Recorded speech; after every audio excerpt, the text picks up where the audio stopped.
ನಮಸ್ಕಾರ. ಸಿನಿಮಾ ಕಾರ್ಯಕ್ರಮ ಅಂದಾಗ ಒಂದು ಕಡೆ ಖುಷಿ ಆದರೆ ಇನ್ನೊಂದು ಕಡೆ ಜವಾಬ್ದಾರಿ ಹೆಚ್ಚಾಗ್ತದೆ. ಯಾಕೆಂದರೆ ಸಿನಿಮಾ ಆಡಿಯನ್ಸ್ಗಿಂತ ಹೆಚ್ಚಾಗಿ ಸಿನಿಮಾ ಕಷ್ಟಪಟ್ಟು ಮಾಡಿರುವಂಥ ಟೀಮು, ಪ್ರೊಡ್ಯೂಸರ್ಸು ಅವ್ರ ಜವಾಬ್ದಾರಿ ಹೆಚ್ಚಿರ್ತದೆ. ಎಲ್ಲರೂ ಅವ್ರವ್ರ ಜೀವನ ನೋಡ್ಕೊಳ್ತಾರೆ. ಆದರೆ ನಿರ್ಮಾಪಕ ಅನ್ಸ್ಕೊಂಡವನು ಮಾತ್ರ ಎಲ್ಲ ಖಾಲಿ, ಅಂಗಡಿಯೆಲ್ಲ ಖಾಲಿ ಆದರೂ ಅಂಗಡಿ ಹೊರಗಡೆ ನಿಂತಿರ್ತಾನೆ. ಸೊ ಹಂಗಾಗಿ ಇವತ್ತಿನ ಸಿನಿಮಾ ಜಾಲಿ ಇಡೀ ಟೀಮ್ಗೆ ಆಲ್ ದಿ ಬೆಸ್ಟ್ ಹೇಳ್ತೀನಿ ನಾನು. ಅದೇ ರೀತಿ ನನಗೆ ಬಂದಾಗಲೂ ಹೇಳಿದೆ, ಈಗ ಸಿನಿಮಾ ಬಿಸ್ನೆಸ್ ಏನಂತ ಚೆನ್ನಾಗಿಲ್ಲ. ಸೊ ಹಂಗಾಗಿ ಜವಾಬ್ದಾರಿಯಿಂದ ಮಾಡಿ ಅಂತ ಕಾರ್ಯಕ್ರಮಕ್ಕೆ ಕರೆದಿದ್ದಾರೆ. ನಾನು ಅವ್ರಿಗೆ ಧನ್ಯವಾದ ಹೇಳ್ತೀನಿ. ಅದೇ ರೀತಿ ಪ್ರವೀಣ್ನವರು ಹೇಳ್ತಾಯಿದ್ರು ನಮಗೆ ಸಿನಿಮಾ ಕ್ವಾಲಿಟಿ ಅನ್ನೋ ವಿಚಾರಕ್ಕೆ ಬಂದಾಗ 100%. ಯಾಕೆಂದರೆ ನಾನು ಏನೇ ಕೆಲಸ ಮಾಡಲಿ ನಮ್ಮ ಹೆಸರು ಉಳ್ಕೊಳ್ಳೋ ರೀತಿ ನಾವು ಕೆಲಸ ಮಾಡಬೇಕು. ನನ್ನ ಪ್ರಕಾರ ಸಿನಿಮಾಗೆ ಯಾರಾದರೂ ಒಬ್ಬ ಹೀರೋ ಇದ್ದರೆ ಅದು ಪ್ರೊಡ್ಯೂಸರ್ ಹೀರೋ. ಇದು ಯಾರೇನು ಮಾತಾಡಿದ್ರೂ ಪರವಾಗಿಲ್ಲ, ನನಗೆ ಅನಿಸಿರುವಂಥದ್ದು. ಏಕೆಂದರೆ ಯಾರೇನೇ ಕೆಲಸ ಮಾಡಿದ್ರು ಬಿಟ್ಟರೂ ಕೂಡ ಅಲ್ಟಿಮೇಟ್ಲಿ ಅಟ್ ದಿ ಎಂಡಲ್ಲಿ ದುಡ್ಡಿದ್ರೆ ಮಾತ್ರ ಸಿನಿಮಾ. ದುಡ್ಡು ಹಾಕೋನಿಗೆ ಫಸ್ಟ್ ಗೌರವ ಸಿಕ್ಕಿದಾಗ ಇಡೀ ಸಿನಿಮಾಕ್ಕೆ ಗೌರವ ಸಲ್ದಂಗೆ ಆಗ್ತದೆ. ತದನಂತರ ನಿರ್ಮಾಪಕರು, ಆದ ನಂತರ ನಿರ್ದೇಶಕರು ಬರ್ತಾರೆ. ಡೈರೆಕ್ಟರ್ಗಳಿಗೆ ಒಂದು ಕ್ಲಾರಿಟಿ ತಲೆಯಲ್ಲಿರಬೇಕು. ಏನು ಈ ಹಿಂದೆ ನೀನಾಸಂ ಸತೀಶ್ ಅವ್ರು ಹೇಳಿದರು ಏನಂತ, ಒಂದು ಕ್ಲಾರಿಟಿ ಇರಬೇಕು ಸಿನಿಮಾ ಬಗ್ಗೆ. ನಾವು ಒಂದು ಜಮೀನು ತೊಗೊಳ್ತಾ ಇದ್ದೀವಿ ಅಂದರೆ ಪೇಪರ್ನ ಲೀಗಲಿಗೆ ಕೊಡ್ತೀವಿ, ಲೀಗಲಿಗೆ ಕೊಟ್ಟು ಲಿಟಿಗೇಷನ್ ಇದೆಯಾ ತಿಳ್ಕೊತೀವಿ, EC ಚೆಕ್ ಮಾಡ್ತೀವಿ. ಒಂದು ಹೆಣ್ಣು ತರಬೇಕಾದ್ರೂ ಅಷ್ಟೇ, ಅಥವಾ ಒಂದು ಹೆಣ್ಣು ಒಬ್ಬ ಗಂಡು ಮದುವೆ ಮಾಡಬೇಕಾದ್ರೂ ಪೂರ್ವಾಪರ ಎಲ್ಲ ನೋಡ್ತೀವಿ. ಸೋಷಿಯಲ್ ಮೀಡಿಯಲ್ಲಿ ಒಬ್ಬರನ್ನ ಫಾಲೋ ಮಾಡಬೇಕಾದ್ರೂ ಅವ್ರ ಹಿಂದೆ ಮುಂದೆ ಎಲ್ಲ ಚೆಕ್ ಮಾಡಿ ಫಾಲೋ ಮಾಡ್ತೀವಿ. ಸಿನಿಮಾ ಅಂತ ಬಂದಾಗ ಡೆಫಿನೆಟಾಗಿ ಒಂದು ಎಜುಕೇಷನ್ನು ಪ್ರತಿಯೊಬ್ಬರಿಗೂ ಇರಬೇಕಾಗ್ತದೆ. ಯಾಕೆಂದರೆ ಒಂದು ಸಿನಿಮಾ ರಿಲೀಸ್ ಆದಮೇಲೆ ಒಂದು ಶುಕ್ರವಾರಕ್ಕೆ ನಿಲ್ಲುತ್ತೋ ಅಥವಾ 5-6 ಶುಕ್ರವಾರಕ್ಕೆ ಹೋಗ್ತದೋ ಗೊತ್ತಿಲ್ಲ. ಅದರ ಸಿನಿಮಾ ಗೆಲ್ಸ್ಕೊಳ್ಳೋವಂಥ ಶಕ್ತಿ ಇರುವಂಥದ್ದು ಯಾರು ಪ್ರೊಡ್ಯೂಸರ್ನ ಅಥವಾ ಹೀರೋ ಅಥವಾ ಕಲಾವಿದರುಗಳಿಗೆ ನೀವು ಕತೆ ನರೇಟ್ ಮಾಡಬೇಕಾದ್ರೆ ಏನು ಅಂದ್ಕೊಂಡು ನರೇಟ್ ಮಾಡಿರ್ತೀರಿ, ನೀವು ಡೈರೆಕ್ಷನ್ ಮಾಡಬೇಕಾದ್ರೆ ನೀವು ಎಕ್ಸಿಕ್ಯೂಷನಲ್ಲಿ ಯಾವ ರೀತಿ ಮಾಡಿರ್ತೀರಿ ಅನ್ನೋ ಕ್ಲಾರಿಟಿ ನಿಮ್ಗಳಿಗಿರಬೇಕು ಸಿನಿಮಾ ಟೆಕ್ನಿಕಲ್ ಟೀಮ್ಗೆ.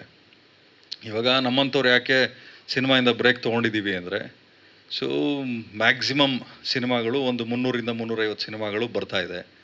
ಅದರಲ್ಲಿ ಎಷ್ಟು ಓಡ್ತಾಯಿದೆ, ಎಷ್ಟು ಓಡ್ತಾ ಇಲ್ಲ, ಎಷ್ಟು ಜನ ದುಡ್ಡು ಮಾಡ್ತಾಯಿದ್ದಾರೆ, ಎಷ್ಟು ಜನ ನಷ್ಟ ಅನುಭವಿಸ್ತಾ ಇದ್ದಾರೆ. ನಮ್ಮ ಏನು ಚೇಂಬರ್ ಲೀಸ್ಟ್ ಬಾದರ್ಡ್. ಸೊ ನಾನು ಪ್ರತಿಯೊಬ್ಬರಲ್ಲೂ ಮನವಿ ಮಾಡ್ಕೊಳ್ಳೋದೇನು ಅಂದರೆ, ಸಂಪಾದನೆ ಮಾಡೋದು ಭಾಳ ಕಷ್ಟ ಇದೆ, ಉಳಿಸ್ಕೊಂಡು ಹೋಗೋದು ಭಾಳ ಕಷ್ಟಪಟ್ಟು ಉಳಿಸ್ಕೋಬೇಕು. ಹಂಗೇನಾದ್ರು ಸಿನಿಮಾ ಮಾಡಿನೇ ನಾನು ಸಂಪಾದನೆ ಮಾಡ್ತೀನಿ, ಸಿನಿಮಾ ಮಾಡೋ ಒಂದು ಹುಚ್ಚಿದ್ರೆ ಆ ಹುಚ್ಚು ಒಳ್ಳೆ ರೀತಿಯಲ್ಲಿ ಇರಬೇಕೆ ಹೊರತು ಶೋಕಿಯಾಗಿ ಯಾವತ್ತೂ ಕನ್ವರ್ಟ್ ಆಗಬಾರ್ದು. ಯಾಕೆಂದರೆ ನಾನು ಎಲ್ಲ ಕಡೆ ಹೇಳ್ತೀನಿ, ನಾವು ಮಾತಾಡಿದಾಗ ನಮ್ಮ ಮಾತು ಕೆಲವೊಬ್ಬರಿಗೆ ಬೇಜಾರಾಗ್ತದೆ, ಇನ್ನು ಕೆಲವೊಬ್ಬರಿಗೆ ಖುಷಿ ಸಿಗ್ತದೆ. ಬೇಜಾರಾಗೋ ಕ್ಯಾಟಗರಿ ಬಗ್ಗೆ ನಾನು ತಲೆನೇ ಕೆಡಿಸ್ಕೊಳ್ಳಲ್ಲ. ಯಾರು ಖುಷಿ ಪಟ್ಟು ನಮ್ಮ ಮಾತನ್ನ ಸೀರಿಯಸ್ಸಾಗಿ ತೊಗೊಳ್ತಾರೆ ಅಂಥವ್ರ ಜೊತೆಲಿ ನಾವಿರ್ತೀವಿ. ಈಗ ಜಾಲಿ ಸಿನಿಮಾ ನಾನು ನೋಡಿದೆ, ಏನು ಟ್ರೈಲರ್ ಖುಷಿ ಆಯಿತು, ಎಫರ್ಟ್ಸ್ ಹಾಕಿದಿರಿ. ಮತ್ತು ನಿಮಗೆ ಕಾಮಿಡಿ ಇದನ್ನು ಟ್ರೈಲರಲ್ಲಿ ನೀವು ಒಂದು ಬಿಟ್ಟು ಹಾಕಿದಿರಿ, ಖುಷಿ ಆಯಿತು. ಮುಂಚೆ ಹಳೆ ಸಿನಿಮಾಗಳು ನೀವು ನೋಡಿದ್ರೆ ನಿಮಗೆ ಕಾಮಿಡಿ ಸೀನ್ಗಳೇ ಹೆಚ್ಚು ಕಡಿಮೆ ಒಂದು 20-25 ಸೀನ್ ಇರೋದು. ನಿಮ್ಮ ಕಾಮಿಡಿಯನ್ಸು ನಿಮಗೆ ಅಟ್ಲೀಸ್ಟ್ ಒಂದು 8-10 ಜನ ಕಾಮಿಡಿಯನ್ಸ್ ಇರ್ತಾಯಿದ್ರು. ಈಗ ಅಫೋರ್ಡ್ ಮಾಡೋಕ್ಕಾಗ್ತಾಯಿಲ್ಲ. ಕಾಮಿಡಿಯನ್ಸ್ ಎಲ್ಲ ಹೆಚ್ಚು ಕಡಿಮೆ 5 ಲಕ್ಷ 6 ಲಕ್ಷ ಪರ್ ಡೇ ತೊಗೊಳ್ಳೋರು ಇದ್ದಾರೆ, 50,000ಕ್ಕೆ ನಮಗೆ ಆ್ಯಕ್ಟ್ ಮಾಡುವಂಥವ್ರು ಇದ್ದಾರೆ. ಬಟ್ ಎಲ್ಲದಕ್ಕಿಂತ ಹೆಚ್ಚಾಗಿ ಸಿನಿಮಾಗೆ ಬೆಲೆ ಕೊಡಬೇಕಾಗ್ತದೆ, ಕತೆಗೆ ಬೆಲೆ ಕೊಡಬೇಕಾಗ್ತದೆ. ತದನಂತರ ನಮ್ಮ ಸ್ವಾರ್ಥನೂ ಯೋಚನೆ ಮಾಡಬೇಕಾಗ್ತದೆ. ಒಂದು ಸಿನಿಮಾ ಗೆದ್ದರೆ ಮಾತ್ರ ಒಂದು ಇಡೀ ತಂಡಕ್ಕೆ ಹೆಸರು ಸಿಗ್ತದೆ. ಈಗ ಒಂದು ಸಿನಿಮಾ ರಿಲೀಸ್ ಮಾಡ್ಬೇಕಾದ್ರೆ ಹೆಬ್ಬುಲಿ ಸಿನಿಮಾ, ನೀವು ಹೇಳ್ದಂಗೆ ಹೆಬ್ಬುಲಿಯಲ್ಲೇ ನೀವು ಪರಿಚಯ ಆಗಿದ್ದು. ನಾನು ಸಿನಿಮಾಗೆ ಸುದೀಪ್ ಸರ್ ಜೊತೆಲಿ ಕ್ಲ್ಯಾಪ್ ಮಾಡೋಕ್ಕೆ ಹೋಗಿದ್ದು, ಕೊನೆಗೆ ಆ ಸಿನಿಮಾಗೆ ಪ್ರೊಡ್ಯೂಸರ್ ಆಗಿಬಿಟ್ಟೆ ನಾನು. ಕೊನೆಗೆ ರಿಲೀಸ್ ಟೈಮಲ್ಲಿ ನಮಗೆ ನೋಟ್ ಬ್ಯಾನ್ ಆಯಿತು, GST ಇಂಪ್ಲಿಮೆಂಟ್ ಆಯಿತು. ಅದಾದಮೇಲೆ ರಾಬರ್ಟ್ ಬಂದಾಗ ಕೋವಿಡ್ ಇತ್ತು. ಅವತ್ತು ಹೆಲ್ತ್ ಮಿನಿಸ್ಟ್ರ್ ಇದ್ದರು ಸುಧಾಕರ್ ಸರು. ಅವ್ರ ಹತ್ರ ಹೋಗಿ ರಿಕ್ವೆಸ್ಟ್ ಮಾಡಿ, ಸರ್ ಸಿನಿಮಾ ರಿಲೀಸ್ ಮಾಡ್ತಾಯಿದ್ದೀವಿ, ಮತ್ತು ಥಿಯೇಟ್ರ್ ಏನಾದರೂ ಕ್ಲೋಸ್ ಮಾಡ್ತೀರಾ ಅಂತ. ಇಲ್ಲಪ್ಪ ಇನ್ನೊಂದು 3 ವೀಕ್ಸ್ ಇಲ್ಲ. ಆ 3 ವೀಕ್ಸ್ ಗ್ಯಾಪಲ್ಲಿ ನಾವು ಯಾವ ಮಟ್ಟಕ್ಕೆ ಪಬ್ಲಿಸಿಟಿ ಮಾಡಿದ್ವಿ ಅಂದರೆ, ಈಗ ನೀವು ವಿಜಯನಗರ, ಗೋವಿಂದರಾಜನಗರ ನೋಡಿದ್ರೆ ಹೆಂಗೆ ಬ್ಯಾನರ್ಗಳು ರಾರಾಜಿಸ್ತವೆ, ಅದೇ ರೀತಿ ನಮ್ಮ ಪಬ್ಲಿಸಿಟಿ ಇಡೀ ಕರ್ನಾಟಕ ಪೂರ್ತಿ ಹಾಕಿದ್ವಿ. ಅದಾದಮೇಲೆ ಮದಗಜ ಆ ಟೈಮ್ ಬಂದಾಗ ಮತ್ತೆ ಸೆಕೆಂಡ್ ವೇವ್ ಕೋವಿಡ್ ಸ್ಟಾರ್ಟ್ ಆಯಿತು. ಉಪಾಧ್ಯಕ್ಷ ಮಾಡಿದ್ವಿ. ಸೊ ಎಲ್ಲ ಟೈಮಲ್ಲೂ ಒಂದೊಂದು ಅಬ್ಸ್ಟೆಕಲ್ಸ್ ಇತ್ತು. ಏನೇ ಅಬ್ಸ್ಟೆಕಲ್ಸ್ ಇದ್ದರೂ ನಮಗೆ ಬರೋವಂಥ ದುಡ್ಡು ನಮಗೆ ಬಂತು, ನಮಗೇನು ಗೌರವ ಸಿಗಬೇಕು ಸಿಕ್ತು.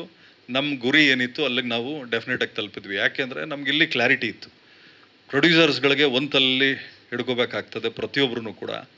ಸಿನಿಮಾಕ್ಕೆ ಗೌರವ ಕೊಟ್ಟು ಸಿನಿಮಾಕ್ಕೆ ನೀವು ಸೇವಕರಾದರೆ ಖಂಡಿತವಾಗ್ಲೂ ಸಿನಿಮಾ ನಿಮಗೆ ಸೇವೆ ಮಾಡ್ತದೆ. ನೀವು ಸಿನಿಮಾಕ್ಕೆ ಸೇವಕರಾಗಲಿಲ್ಲ, ನಾವೇನಾದರೂ ಸಿನಿಮಾಕ್ಕೆ ಶೋಕಿನ ತಲೆಯಲ್ಲಿ ಹಿಡ್ಕೊಂಡು ಬಂದರೆ ಖಂಡಿತವಾಗ್ಲೂ ಸೈಡಿಗೆ ತಳ್ಬಿಟ್ಟು ಇನ್ನೊಬ್ಬನ ಕರೀತದೆ ಸಿನಿಮಾ ಇಂಡಸ್ಟ್ರಿ. ಸೊ ಹಂಗಾಗಿ ಭಾಳ ಜವಾಬ್ದಾರಿಯಿಂದ ಮಾಡಬೇಕಾಗ್ತದೆ ಸಿನಿಮಾಗಳನ್ನ.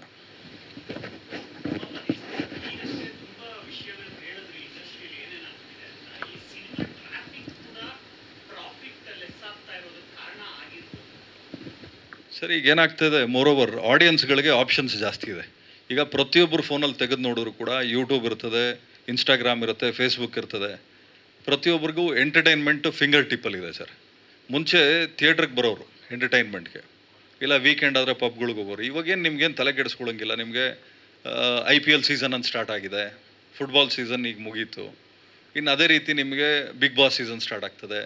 ಇನ್ನೊಂದು ಯಾವುದೋ ಚಾನಲಲ್ಲಿ ಇನ್ನೊಂದು ರಿಯಾಲಿಟಿ ಶೋ ಸ್ಟಾರ್ಟ್ ಆಗ್ತದೆ. ಹೀರೋಗಳು ನಾವೊಂದು 10-15 ಕೋಟಿ ಕೊಟ್ಟು ನಾವು ಅವ್ರನ್ನ ಎಂಗೇಜ್ ಮಾಡಿದಾಗ ಅವ್ರೋಗಿ ಇನ್ನೊಂದು ಯಾವುದೋ ರಿಯಾಲಿಟಿ ಶೋ ಅಲ್ಲಿ ಕೂತಿರ್ತಾರೆ. ಸಿನಿಮಾಕ್ಕೆ ಜನ ನೋಡೋಕ್ಕೆ ಬಂದಾಗ ಟಿ ವಿಯಲ್ಲೇ ಫ್ರೀಯಾಗಿ ಬರ್ತಾರಲ್ಲ, ಥಿಯೇಟ್ರಿಗೆ ಯಾಕೆ ಬರಬೇಕು? ಸೊ ಎಂಟರ್ಟೈನ್ಮೆಂಟು ನಿಮಗೆ ಓವರ್ ಫೀಡ್ ಆಗ್ತಾಯಿದೆ. ಈಗ ನಿಮಗೆ ಮಳೆ ಬಿದ್ದಿದ ತಕ್ಷಣ ಹಿಂಗೆ ಬೆಂಗಳೂರು 10 ನಿಮಿಷದ ಮಳೆಗೆ ಮುಳುಗೋಗ್ಬಿಡ್ತದೆ. ಹಂಗೆ ನಮ್ಮ ಸಿನಿಮಾಗಳು ಹೆಂಗಾಗಿದೆ ಅಂದರೆ, ಪ್ರತಿ ಶುಕ್ರವಾರಕ್ಕೆ ಒಂದು 8ರಿಂದ 10 ಸಿನಿಮಾಗಳಿರ್ತವೆ. ಒಂದು ವರ್ಷಕ್ಕೆ 300ರಿಂದ 400 ಸಿನಿಮಾಗಳಿರ್ತವೆ. ಅದರಲ್ಲಿ ಯಾರು ಬಂದರೂ, ಯಾರು ಬದುಕಿದ್ರು, ಯಾರು ಹಾಳಾದರೂ ಗೊತ್ತೇ ಆಗಲ್ಲ. ಡೈರೆಕ್ಟ್ರಾಗಿ ಕೂಡ ರೆಸ್ಪಾನ್ಸಿಬಿಲಿಟಿ ಸಿನಿಮಾ ಮೇಲೆ ತೋರಿಸಿದ್ದಾರೆ. ಭಾಳ ಖುಷಿ ಆಗ್ತದೆ. ಬ್ರಿಡ್ಜ್ ಯಾದವ್ ಅಂತ ಹೆಸರೇ ಭಾಳ ಚೆನ್ನಾಗಿದೆ ಪ್ರೊಡ್ಯೂಸರ್ದು. ಮತ್ತು ನಾಗಮಣಿ ಅಂತ, ನಾಗವೇಣಿ ನಿರ್ಮಾಪಕರು. ಹೀರೋ ಕಮ್ ಡೈರೆಕ್ಟರ್ ನೀವೇ ಇದ್ದೀರಿ. ಇನ್ನು ನೀವು ಸಿನಿಮಾ ಬಗ್ಗೆ ಹೇಳಬೇಕು ಸರ್.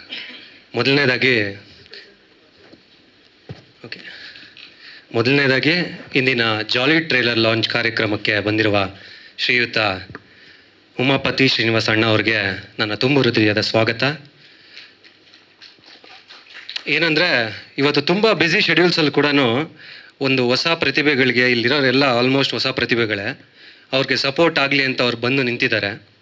ಸೊ ಅದೇ ನಮಗೆ ಒಂದು ದೊಡ್ಡ ಶಕ್ತಿಯಾಗಿ ಇದೆ. ಸೊ ಅಣ್ಣ ಹೇಳಿದ್ದೆಲ್ಲ ಕರೆಕ್ಟು, ಹೌದು. ಇತ್ತೀಚೆಗೆ ಹಲವಾರು ಜನ ಥಿಯೇಟ್ರಿಗೆ ಬರ್ತಾ ಇಲ್ಲ, ಧಾವಿಸ್ತಾ ಇಲ್ಲ.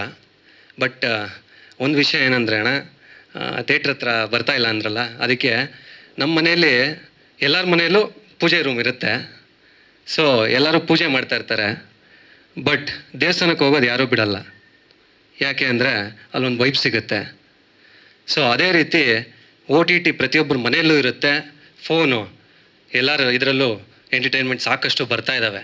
ಆದರೆ ಆ ಥಿಯೇಟ್ರಿಗೆ ಹೋಗೋ ವೈಬು ಮತ್ತು ಒಂದು 2-3 ಅವರು ಅವ್ರಿಗೆ ಆ ಚಿಂತೆ ಎಲ್ಲ ಬಿಟ್ಟು, ಮತ್ತು ಅವ್ರಿಗೇನು ಟೆನ್ಷನ್ಸ್ ಇರುತ್ತೋ ಅದನ್ನೆಲ್ಲ ಬಿಟ್ಟು ಅವ್ರು ನೋಡ್ತಾರಲ್ಲ, ಆ ಒಂದು ಫೀಲು ಅವ್ರ ಮನೆಗಳಲ್ಲಿ ಕೊಡಲ್ಲ. ಸೊ ಹಾಗಾಗಿ ನಾನು ಪ್ರೇಕ್ಷಕರಲ್ಲಿ ಕೇಳ್ಕೊಳ್ಳೋದು, ಥಿಯೇಟ್ರಿಗೆ ಬಂದು ಸಿನಿಮಾಗೆ ನೋಡಿ ಅಂತ ಈ ಥರ ಹೇಳೋಕ್ಕೆ ಇಷ್ಟಪಡ್ತೀನಿ. ಮತ್ತು ಇಂಥ ಲೆಜೆಂಡ್ರಿ ಪ್ರೊಡ್ಯೂಸರ್ ಬಂದು ನಮ್ಮ ಸಿನಿಮಾಗೆ ಇವತ್ತು ಟ್ರೈಲರ್ ಲಾಂಚ್ ಮಾಡಿದ್ದಕ್ಕೆ ತುಂಬ ಧನ್ಯವಾದ ಅಣ್ಣ. ಹೋಲ್ ಜಾಲಿ ಟೀಮಿಂದ ಧನ್ಯವಾದ.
ಈಗ ನೀವು ನೋಡಿದ್ರೆ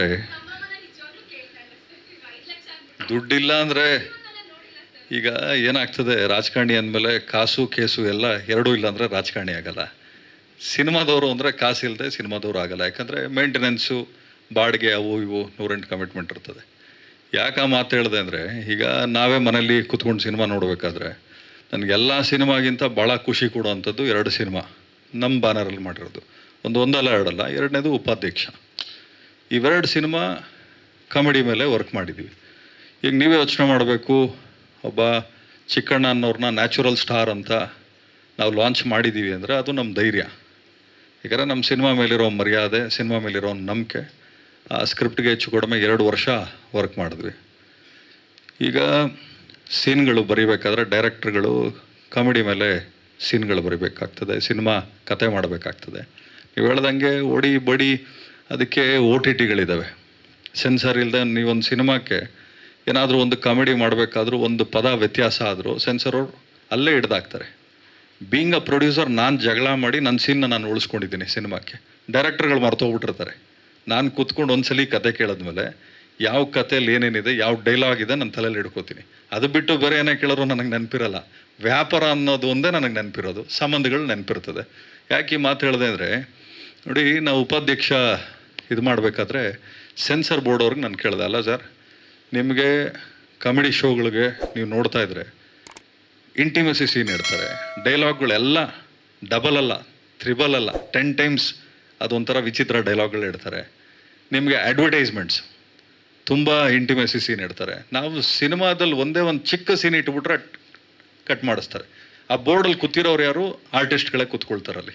ಅವ್ರು ನಮ್ಮ ಹತ್ರ ವಾದ ಮಾಡ್ತಾರೆ, ನೀವು ಡಿಲೀಟ್ ಮಾಡಬೇಕು ಅಂತ. ಒಂದು ಚಿಕ್ಕ ಪದನ ಡಿಲೀಟ್ ಮಾಡಬೇಕು ಅಂತಾರೆ. ಈಗ ಕಾಮಿಡಿ ನಾವು ಯಾಕೆ ಇಂಪಾರ್ಟೆನ್ಸ್ ಕೊಡಬೇಕು ಅಂದರೆ, ಸಿನಿಮಾಕ್ಕೆ ಬರೋವಂಥವ್ರು ಯಾರು ಸ್ಟ್ರೆಸ್ ತೊಗೊಳಕ್ಕೆ ಬರಲ್ಲ, ಸ್ಟ್ರೆಸ್ ಬಸ್ಟ್ರಾಗಿ ಸಿನಿಮಾ ನೋಡೋಕ್ಕೆ ಬರ್ತಾರೆ. ಈಗ ಉಮಾಶ್ರೀ ಮೇಡಮ್ದು ನೀವು ಹೇಳಿದ್ರಿ, ಅವತ್ತಿನ ಕಾಲದಲ್ಲಿ ನಿಮಗೆ ಡೈರೆಕ್ಟರ್ಗಳ ವಿಷನ್ ಏನಿತ್ತು ಅಂದರೆ ಕತೆ ಮೇಲೆ ಕೂತ್ಕೊಂಡು ಫೋಕಸ್ ಮಾಡೋರು. ಇವತ್ತು ಹೀರೋ ಎಲಿವೇಶನ್ ಕೇಳ್ತಾರೆ, ಬಿಲ್ಡಪ್ ಸೀನ್ ಕೇಳ್ತಾರೆ. ಈಗ ಸಿನಿಮಾ ಪೂರ್ತಿ ಬಿಲ್ಡಪ್ ಸೀನೇ ಆಗಿಬಿಟ್ರೆ ಸಿನಿಮಾ ಎಲ್ಲಿರ್ತದೆ? ಹೀರೋ ಸೆಂಟ್ರಿಕ್ ಸಿನಿಮಾಗಳು ಕಡಿಮೆ ಆಗಬೇಕು. ನಿಮಗೆ ಉಪಾಧ್ಯಕ್ಷ ನೀವು ನೋಡ್ಬೋದು, ಹೀರೋ ಸೆಂಟ್ರಿಕ್ ಇಲ್ಲವೇ ಇಲ್ಲ. ಎಲ್ಲೂ ಹೀರೋ ಹೊಡೆದಿಲ್ಲ, ಒದೆ ತಿಂದಿದ್ದಾನೆ ಹೊರತು ಹೀರೋ ಎಲ್ಲೂ ಹೊಡೆದಿಲ್ಲ. ಸೊ ನಾವು ಕಾಮಿಡಿಗೆ ಕೊಡುವಂಥ ಆದ್ಯತೆ ಅದು. ನಾನೇನು ಹೇಳ್ತೀನಿ ಖಂಡಿತವಾಗ್ಲೂ ಅದನ್ನು ಮಾಡ್ತೀನಿ. ಅದೇ ರೀತಿ ಕಾಮಿಡಿಯನ್ಸು ಯಾಕೆ 50,000ದಿಂದ 5 ಲಕ್ಷದವರೆಗೂ ಇದ್ದಾರೆ ಅಂತ ಹೇಳಿದ್ದು ಅಂದರೆ, ಕೆಲವೊಂದಷ್ಟು ಸಲ ಡೈರೆಕ್ಟ್ರು ಕತೆ ಬರೀಬೇಕಾದ್ರೆ ಒಬ್ಬ ವ್ಯಕ್ತಿಗೆ ಅಂತ ಕತೆ ಬರೆದು ಬಿಡ್ತಾನೆ, ಅಡ್ಜಸ್ಟೇ ಆಗಲ್ಲ. ಪ್ರೊಡ್ಯೂಸರ್ಗೆ ಡಿಮ್ಯಾಂಡ್ ಮಾಡ್ತಾರೆ, ನೀವು ಇಂಥವ್ರನ್ನೇ ನಮಗೆ ಕೊಡಬೇಕು ಅಂತ. ಸೊ ಅಫೋರ್ಡ್ ಮಾಡೋಕ್ಕಾಗಲಿಲ್ಲ ಅಂದರೆ ಸೀನ್ನ ಸ್ಕ್ವೀಸ್ ಮಾಡ್ತಾರೆ. 15 ದಿವಸನೋ 20 ದಿವಸನೋ ಇರ್ತದೆ. ಅವಾಗೇನಾಗ್ತದೆ, 10 ದಿವಸಕ್ಕೆ ಕೂರಿಸ್ಕೊಳ್ತಾರೆ. ಆ ದುಡ್ಡನ್ನೇನು ಕೊಡ್ತಾರೆ ಕಾಂಪನ್ಸೇಟ್ ಮಾಡಿ ಬ್ಯಾಲೆನ್ಸ್ ಮಾಡಿಬಿಡ್ತಾರೆ.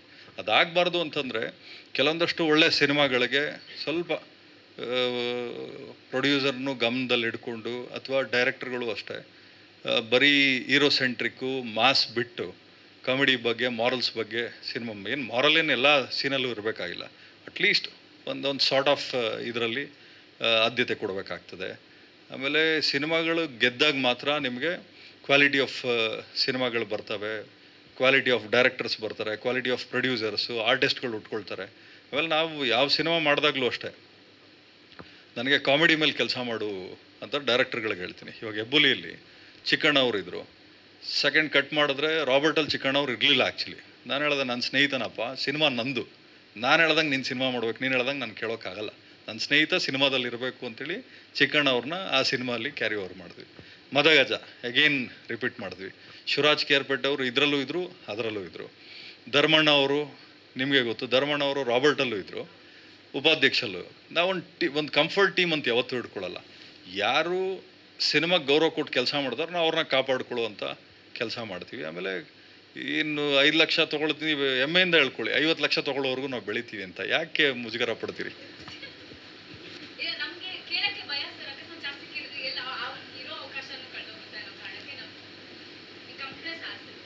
ಗುಡ್.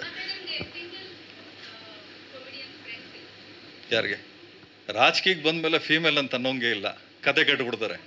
ಸಿನಿಮಾ ಪ್ರೊಡ್ಯೂಸರ್ ಆದಾಗ ರೊಮ್ಯಾಂಟಿಕ್ಕಾಗಿ ಹೇಳ್ತಾರೆ, ನಮ್ಮ ಹೀರೋ ರೊಮ್ಯಾಂಟಿಕ್ ಅಪ್ಪ, ನಮ್ಮ ಪ್ರೊಡ್ಯೂಸರ್ ರೊಮ್ಯಾಂಟಿಕ್ಕು ಅಂತ. ರಾಜಕೀಯಕ್ಕೆ ಬಂದುಬಿಟ್ರೆ ಬ್ರೇಕಿಂಗ್ ನ್ಯೂಸ್ ಹಾಕೊಂಡು ಹೊಡಿತಾರೆ.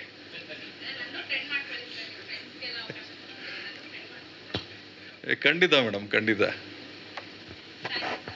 Welcome. Thank you sir. Thank you. ಸಾಕಷ್ಟು ಕಲಾವಿದರಿನ್ನ ಆ್ಯಕ್ಟ್ ಮಾಡಿದ್ದಾರೆ. ಇವತ್ತು ಅವರ ಅನುಪಸ್ಥಿತಿಯಲ್ಲಿ ಯಾರ್ಯಾರು ಇದ್ದಾರೋ ಅವರೆಲ್ಲರೂ ನಮ್ಮ ಜಾಲಿ ಚಿತ್ರದ ಬಗ್ಗೆ ಕೆಲವೊಂದು ಮಾತುಗಳನ್ನ ಹೇಳ್ತಾರೆ, ಏನೇನು ನಡೀತು ಅಂತ ಹಂಚ್ಕೋತಾರೆ. ಸೊ ಮೊದಲನೇದಾಗಿ ರೇಖಾದಾಸ್ ಮ್ಯಾಮ್ ಜೊತೆ ಮಾತಾಡ್ಸೋಣ. ಮಾಧ್ಯಮ ವರ್ಗದವರಿಗೆ, ಕಲಾ ತಂಡವರಿಗೆ ಹಾಗೂ ಕಲಾಭಿಮಾನಿಗಳಿಗೆ ನಿಮ್ಮ ರೇಖಾದಾಸ್ ಮಾಡುವ ನಮಸ್ಕಾರ. ಈ ಜಾಲಿ ಅನ್ನೋ ಸಿನಿಮಾ ನನಗೆ ತಾರುಷ್ ಅವರು ನನಗೆ ಕಾಲ್ ಮಾಡಿ, ಮೇಡಮ್ ಇದು ಒಂದೇ ಚಿಕ್ಕ ಸೀನ್ ಇದೆ, ತುಂಬ ಚಿಕ್ಕ ಸೀನ್ ಇದೆ ಅಮ್ಮಮ್ಮ, ಅಂದರೆ 2 ಸೀನ್ ಬರ್ಬೋದು ಅಷ್ಟೇ, ಮಾಡ್ತೀರಾ ಅಂತಂದರು. ಮಾಡ್ತೀನಿ ಅಂತಂದೆ. ಎಷ್ಟೋ ವರ್ಷಗಳಿಂದ ಹಳೆಯ ಕಲಾವಿದರಿಗೆ ಕೆಲಸನೇ ಇಲ್ಲ ಇಂಡಸ್ಟ್ರಿಯಲ್ಲಿ, ಯಾವ ಪ್ರೊಡ್ಯೂಸರು ಕರೀತಿಲ್ಲ, ಎಲ್ಲ ಹೊಸೊಬ್ಬರನ್ನ ಹಾಕೋತಾರೆ. ಗಂಡಸರಿಗೆ ಕಾಮಿಡಿಗೆ ಕರೀತಾರೆ, ಆದರೆ ಹೆಣ್ಣು ಮಕ್ಕಳಿಗೆ ಕರೆಯೋದೇ ಬಿಟ್ಬಿಟ್ಟಿದ್ದಾರೆ. ಇದು ನಾನು ತಿಳಿದ ಮಟ್ಟಿಗೆ ಎಷ್ಟೋ ವರ್ಷಗಳಿಂದ ಇದನ್ನು ನಾನು ಎಲ್ಲ ಮೀಡಿಯಾದಲ್ಲೂ ಹೇಳ್ತಾ ಬಂದಿದ್ದೀನಿ. ಆದ್ರೂ ಯಾವುದೇ ಥರದ ಏನು ಎಫೆಕ್ಟ್ ಆಗಲಿಲ್ಲ ಅಂತ. ಅದರಲ್ಲಿ ಕೆಲಸ ಇಲ್ದಿರೋ ಟೈಮಲ್ಲಿ ನನಗೆ ತಾರುಷ್ ಅವರು ಕರೆದು ಕೆಲಸ ಕೊಟ್ಟಿದ್ದು. Thank you so much Tarush. All the best for the movie. ನನ್ನ ಕ್ಯಾರೆಕ್ಟರ್ ತುಂಬ ಚೆನ್ನಾಗಿದೆ, ಪ್ರಿನ್ಸಿಪಲ್ ಕ್ಯಾರೆಕ್ಟರು. ಅದರಲ್ಲಿ ಕಾಮಿಡಿ ಅಂಥದ್ದು ಒಂದು ಚಿಕ್ಕ ಸೀನ್ ಆದ್ರೂ ಅದು ಒಂದು ವೆಯ್ಟ್ ಇದೆ ಆ ಕ್ಯಾರೆಕ್ಟ್ರಿಗೆ, ಅಷ್ಟು ಚೆನ್ನಾಗಿ ಬಂದಿದೆ. Thank you once again and thank you for the team. Thank you ma'am. ಅದೇ ಮ್ಯಾಮ್ ಹೇಳ್ದಂಗೆ ಸಾಕಷ್ಟು ಹಳೆ ಕಲಾವಿದರನ್ನ ಎಲ್ಲರೂ ಮರಿತಾ ಇದ್ದಾರೆ. ಸೊ ಬಟ್ ನಮ್ಮದ್ರಲ್ಲಿ ಸಾಧ್ಯವಾದಷ್ಟು ಶೋಭರಾಜ್ ಸರ್ ಆಗಿರ್ಬೋದು, ರೇಖಾದಾಸ್ ಮ್ಯಾಮ್ನ ಆಗಿರ್ಬೋದು. ಯಾಕಂದರೆ ನಾವು ಆಗಲೇ ಸುಷ್ಮಿತಾ ಮ್ಯಾಮು ನೇಮ್ ಮಾಡಿದ್ರು ಉಮಾಶ್ರೀ ಅಮ್ಮ ಅಂತ. ಇವ್ರನ್ನೆಲ್ಲ ನೋಡಿ ನಾವು ಬೆಳೆದಿರೋರು. ಏನಂದರೆ ಒಂದು ಸೀನ್ಗೆ, ಒಂದು ಸಿನಿಮಾಗೆ ಎಲ್ಲ ಎಮೋಷನ್ಸು ಅತಿ ಮುಖ್ಯವಾಗಿರುತ್ತೆ. ಸೊ ಅದರಲ್ಲಿ ಕಾಮಿಡಿ ಕೂಡ ಎಲ್ಲರೂ ಅತಿ ಹೆಚ್ಚು ಇಷ್ಟಪಡೋದೆ ಕಾಮಿಡಿ. ಸೊ ಆ ಜನರಲ್ಲಿ ಹಳೆ ನಟರು ಎಲ್ಲರೂ ಮತ್ತೆ ಬರಬೇಕು, ಮತ್ತೆ ಆ ಸಿನಿಮಾ ಥಿಯೇಟ್ರಲ್ಲಿ ರಾರಾಜಿಸ್ಬೇಕು ಅಂತ ನಾನು ಕೇಳ್ಕೊತೀನಿ ಮೇಡಮ್. ನಂತರ ಸಿದ್ದೇಶಣ್ಣ ಅವರು ಒಂದು ಮುಖ್ಯ ಪಾತ್ರದಲ್ಲಿ ಮಾಡಿದ್ದಾರೆ. ಅವರು ಎಲ್ರಿಗೂ ನಮಸ್ಕಾರ. ನಾನು ಮುಖ್ಯ ಪಾತ್ರದಲ್ಲಿ ಏನು ಮಾಡಿಲ್ಲ, ನಾನು ಸೆಕೆಂಡ್ ಹೀರೋಯಿನ್ ಇದರಲ್ಲಿ. ಸೆಕೆಂಡ್ ಹೀರೋ ಅಂದರೆ ಒಂದು ಸೆಕೆಂಡಲ್ಲಿ ಬಂದೋಗ್ಬಿಡ್ತೀನಿ ಆ ಥರ ಸೆಕೆಂಡ್ ಹೀರೋ. ಒಂದು ಯಾವುದೋ ಒಂದು ಮಾಸ್ಟರ್ ಪಾತ್ರ ಅವನು ಕೊಟ್ಟಿದ್ದಾರೆ, ಖುಷಿ. ಆದರೆ ಇವತ್ತು ಸಿನಿಮಾ ಬಗ್ಗೆ ತುಂಬ ವಿಸ್ತಾರವಾಗಿ ಉಮಾಪತಿ ಸರ್ ಹೇಳಿದ್ರು. ನಿಜನೇ, ಅವ್ರು ಹೇಳಿದ ಮಾತುಗಳೆಲ್ಲವೂ ಸತ್ಯನೇ. ಅವರೊಂದು ನಿಷ್ಠುರವಾದ ಮಾತುಗಳು ಕೂಡ ಮಾತಾಡಿದ್ರು. ಆದರೆ ಇವತ್ತು ಆ ಥರದ್ದು ಯಾರು ಏನು ಅನ್ಕೊಂಡ್ರೂ ಪರವಾಗಿಲ್ಲ ಅನ್ನೋದು ಮಾತು ಹೇಳಿದ್ರಲ್ಲ, ಅದು ಒಂದು ಇದು. ಇವತ್ತು ನಾನು ಕೂಡ ಹೇಳ್ತಾ ಇದ್ದೀನಿ. ಇವತ್ತು ಎಷ್ಟೋ ಜನ ಕೆಲವರು ತೆವಲಿಗೆ ಮಾಡೋಂಥದ್ದಿದೆ, ಏನು ಸಿನಿಮಾಗಳನ್ನು ದುಡ್ಡುಗೂ ಇದು ಮಾಡೋಂಥದ್ದಿದೆ. ಆದರೆ ಇವತ್ತು ಈ ತಾರುಷ್ ಏನಿದ್ದಾನೆ, ಅವನು ಒಬ್ಬ ರಂಗಭೂಮಿ ಕಲಾವಿದ. ನಮ್ಮ ಜನಪದರು ಅಂತೇಳಿ ನಮ್ಮದೊಂದು ರಂಗತಂಡ ಇದೆ, ಅದು ನಿಂಬೆಕಾಯಿಪುರ ಹೊಸಕೋಟೆ ಹತ್ರ ಇದೆ. ಆ ರಂಗತಂಡದ ಕಲಾವಿದ ಅವನು. ಅಲ್ಲಿ ಸ್ಟೇಜಲ್ಲಿ ಮಳೆ ಹೊಡೆಯೋದ್ರಿಂದ ಹಿಡಿದು ಮ್ಯೂಸಿಕ್ ಇರ್ಬೋದು, ನಟನಾಗಿ, ನಿರ್ದೇಶಕನಾಗಿ, ಎಲ್ಲ ಸೆಟ್ ವರ್ಕ್ ಆಗಿ ಎಲ್ಲ ಕೆಲಸವನ್ನು ಮಾಡಿ ಅವನು ಕಲೆಯನ್ನು ಮೈಗೂಡಿಸಿ ಇವತ್ತು ಆ ಕಲೆನ ಒಂದು ಎಲ್ಲರಿಗೂ ವಿಸ್ತರಿಸಬೇಕು ಅಂತೇಳಿ ಇವತ್ತು ಅವನು ಒಂದು ಎಫರ್ಟ್ ಹಾಕಿ ಇವತ್ತು ಕಷ್ಟಪಟ್ಟು ಇಲ್ಲಿ ಒಂದು ಸಿನಿಮಾನ ಮಾಡಿದ್ದಾನೆ. ಇಂಥ ಒಂದು ಕಲಾವಿದರಿಗೆ ಎಲ್ಲರ ಪ್ರೋತ್ಸಾಹ ತುಂಬಾ ಮುಖ್ಯ. ಎಲ್ಲ ಪ್ರೇಕ್ಷಕ ಮಹಾಪ್ರಭುಗಳು ಇಂಥ ನಟರಿಗೆ ಆಶೀರ್ವಾದ ಮಾಡಲಿ, ಮಾಧ್ಯಮ ಮಿತ್ರರು ಕೂಡ ಇಂಥವ್ರ ಸಹಾಯಕ್ಕೆ ನಿಂತ್ಕೊಳ್ಳಿ ಅಂತ ಹೇಳ್ತಾ ಈ ಸಿನಿಮಾ ಯಶಸ್ವಿಯಾಗಲಿ ಅಂಥೇಳಿ ನನ್ನ ಮಾತನ್ನು ಮುಗಿಸ್ತಾ ಇದ್ದೀನಿ. ಥ್ಯಾಂಕ್ ಯು ಅಣ್ಣ. ಹೌದು, ನಾನು ಜನಪದರು ಕಲಾವಿದ, ಅಲ್ಲಿಂದ ಮೂಲತಃ ನಾವು ಕಲ್ತಿರೋದು ನಾಟಕಗಳೆಲ್ಲ. ಸೊ ರಂಗಭೂಮಿ ಕಲಾದೇವಿ ಸರಸ್ವತಿ ಯಾವತ್ತೂ ನಮ್ಮನ್ನು ಕೈ ಬಿಡಲ್ಲ ಅಂತ ಕೇಳ್ತಾ ನೆಕ್ಸ್ಟು ಸುಷ್ಮಿತಾ ಮ್ಯಾಮ್ ಮಾತಾಡ್ತಾರೆ. ಈಗ ಆಲ್ರೆಡಿ ಸಿಕ್ಕಾಪಟ್ಟೆ ಮಾತಾಡ್ಬಿಟ್ಟಿದ್ದೀರಿ, ಸರಿ ಯಾಕೋ ಗುರಾಯಿಸ್ತದೆ ಸರ್. ಅದು ಆ್ಯಕ್ಚುಲಿ ಕೇಳಬೇಕಿತ್ತು, ಆದರೆ ನಿಮ್ಮ ಥರ ಯಾರಾದರೂ ಅಂದರೆ ನೀವು ಯಾವಾಗಲೂ ಸಿಗಲ್ಲ, ಸೊ ಸಿಕ್ಕಾಗ ಕೇಳಬೇಕು ಅಂತ ಕೇಳಿದ್ದಷ್ಟೇ. ಸೊ ಈ ಒಂದು ಸಿನಿಮಾದಲ್ಲಿ ಶೋಭರಾಜ್ ಸರ್ ಜೊತೆ ಒಂದು ಕಾಂಬಿನೇಷನ್ ಅವಕಾಶ ಸಿಕ್ತು. So thank you so much ತಾರುಷ್.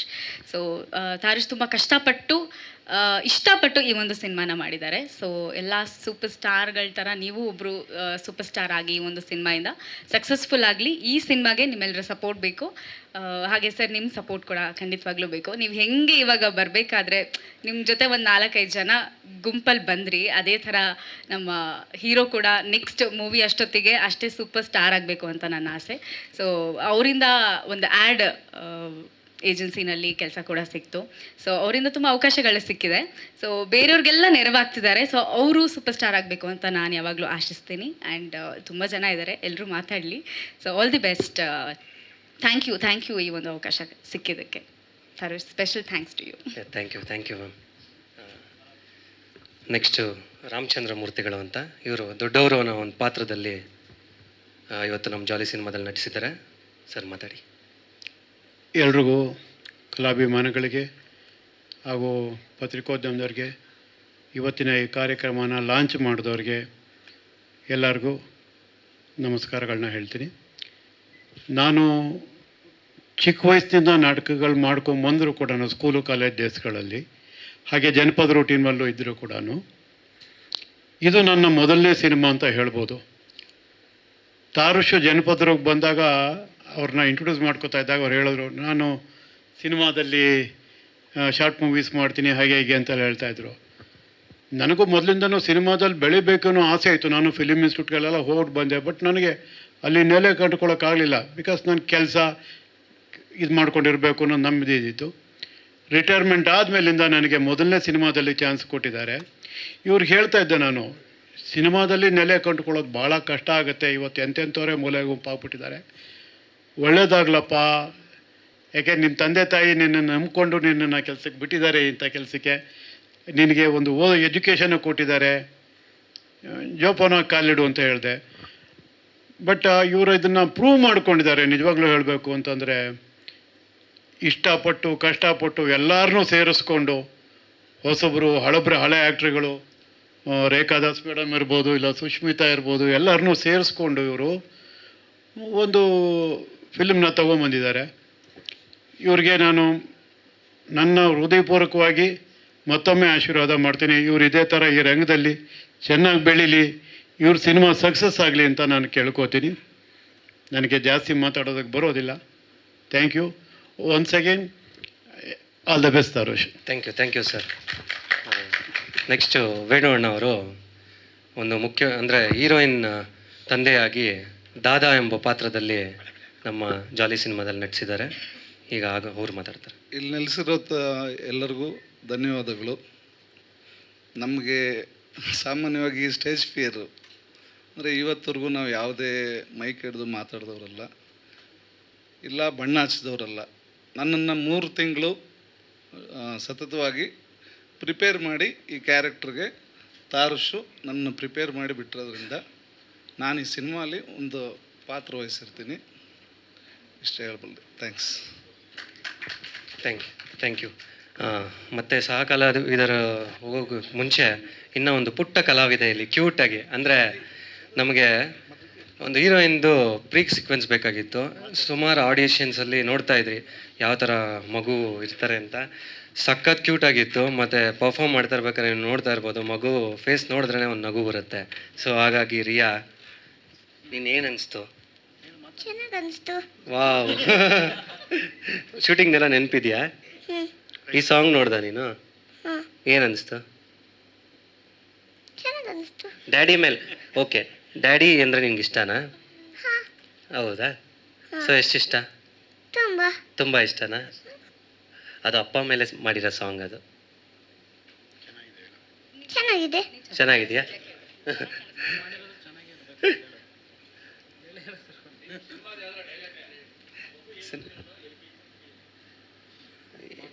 ಏನು UKG. ಸಿನಿಮಾ ಅಂದ್ರೆ ಇಷ್ಟನಾ ನಿಮಗೆ? ಎಷ್ಟಿಷ್ಟ? ತುಂಬಾ. ಯಾವ ಹೀರೋ ಇಷ್ಟ ನಿಮಗೆ? ಸುದೀಪ್. ಹೀರೋಯಿನು ನಾನೇನು? ನೀನು, ನಾನಲ್ಲ.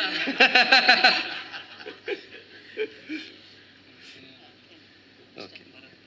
ಹಾಂ, ನೆಕ್ಸ್ಟ್ ಭರತ್ ಅನ್ನೋರು. ಎಲ್ರಿಗೂ ನಮಸ್ಕಾರ. Umapathi sir, sir thank you sir launch ಮಾಡ್ಕೊಟ್ಟಿದ್ದಕ್ಕೆ. ತುಂಬ ಕಷ್ಟಪಟ್ಟು ಇಷ್ಟಪಟ್ಟು ಈ ಸಿನಿಮಾನ ಮಾಡಿದ್ದೀವಿ. ಸೊ ನಿಮ್ಮೆಲ್ಲರೂ ಸಪೋರ್ಟ್ ಬೇಕು. Thank you so much. Next Abhi ಅವ್ರು ಮಾತಾಡ್ತಾರೆ. ಹಾಯ್, ಎಲ್ರಿಗೂ ನಮಸ್ಕಾರ. First of all thank you so much ಎಲ್ಲ ಮೀಡಿಯಾದವ್ರಿಗೂ. And thank you so much sir ನಿಮಗೂ ಕೂಡ. ಯಾಕೆಂದರೆ ಹೊಸಬ್ರು ಸಿನಿಮಾಗೆ ಬಂದು ನೀವು ಸಪೋರ್ಟ್ ಮಾಡ್ತಾರೆ, ತುಂಬ ಖುಷಿ ಆಯಿತು. ಸೊ ಇದೇ ಥರ ಸಪೋರ್ಟ್ ಮಾಡ್ತೀರಿ. ಆ್ಯಕ್ಚುಲಿ ಏನೇನೋ ಪ್ರಿಪೇರ್ ಆಗಿದೆ ಮಾತಾಡೋಣ ಅಂತ, ನಿಮ್ಮನ್ನೆಲ್ಲ ನೋಡ್ಬಿಟ್ಟು ಭಯ ಆಗ್ತಿದೆ.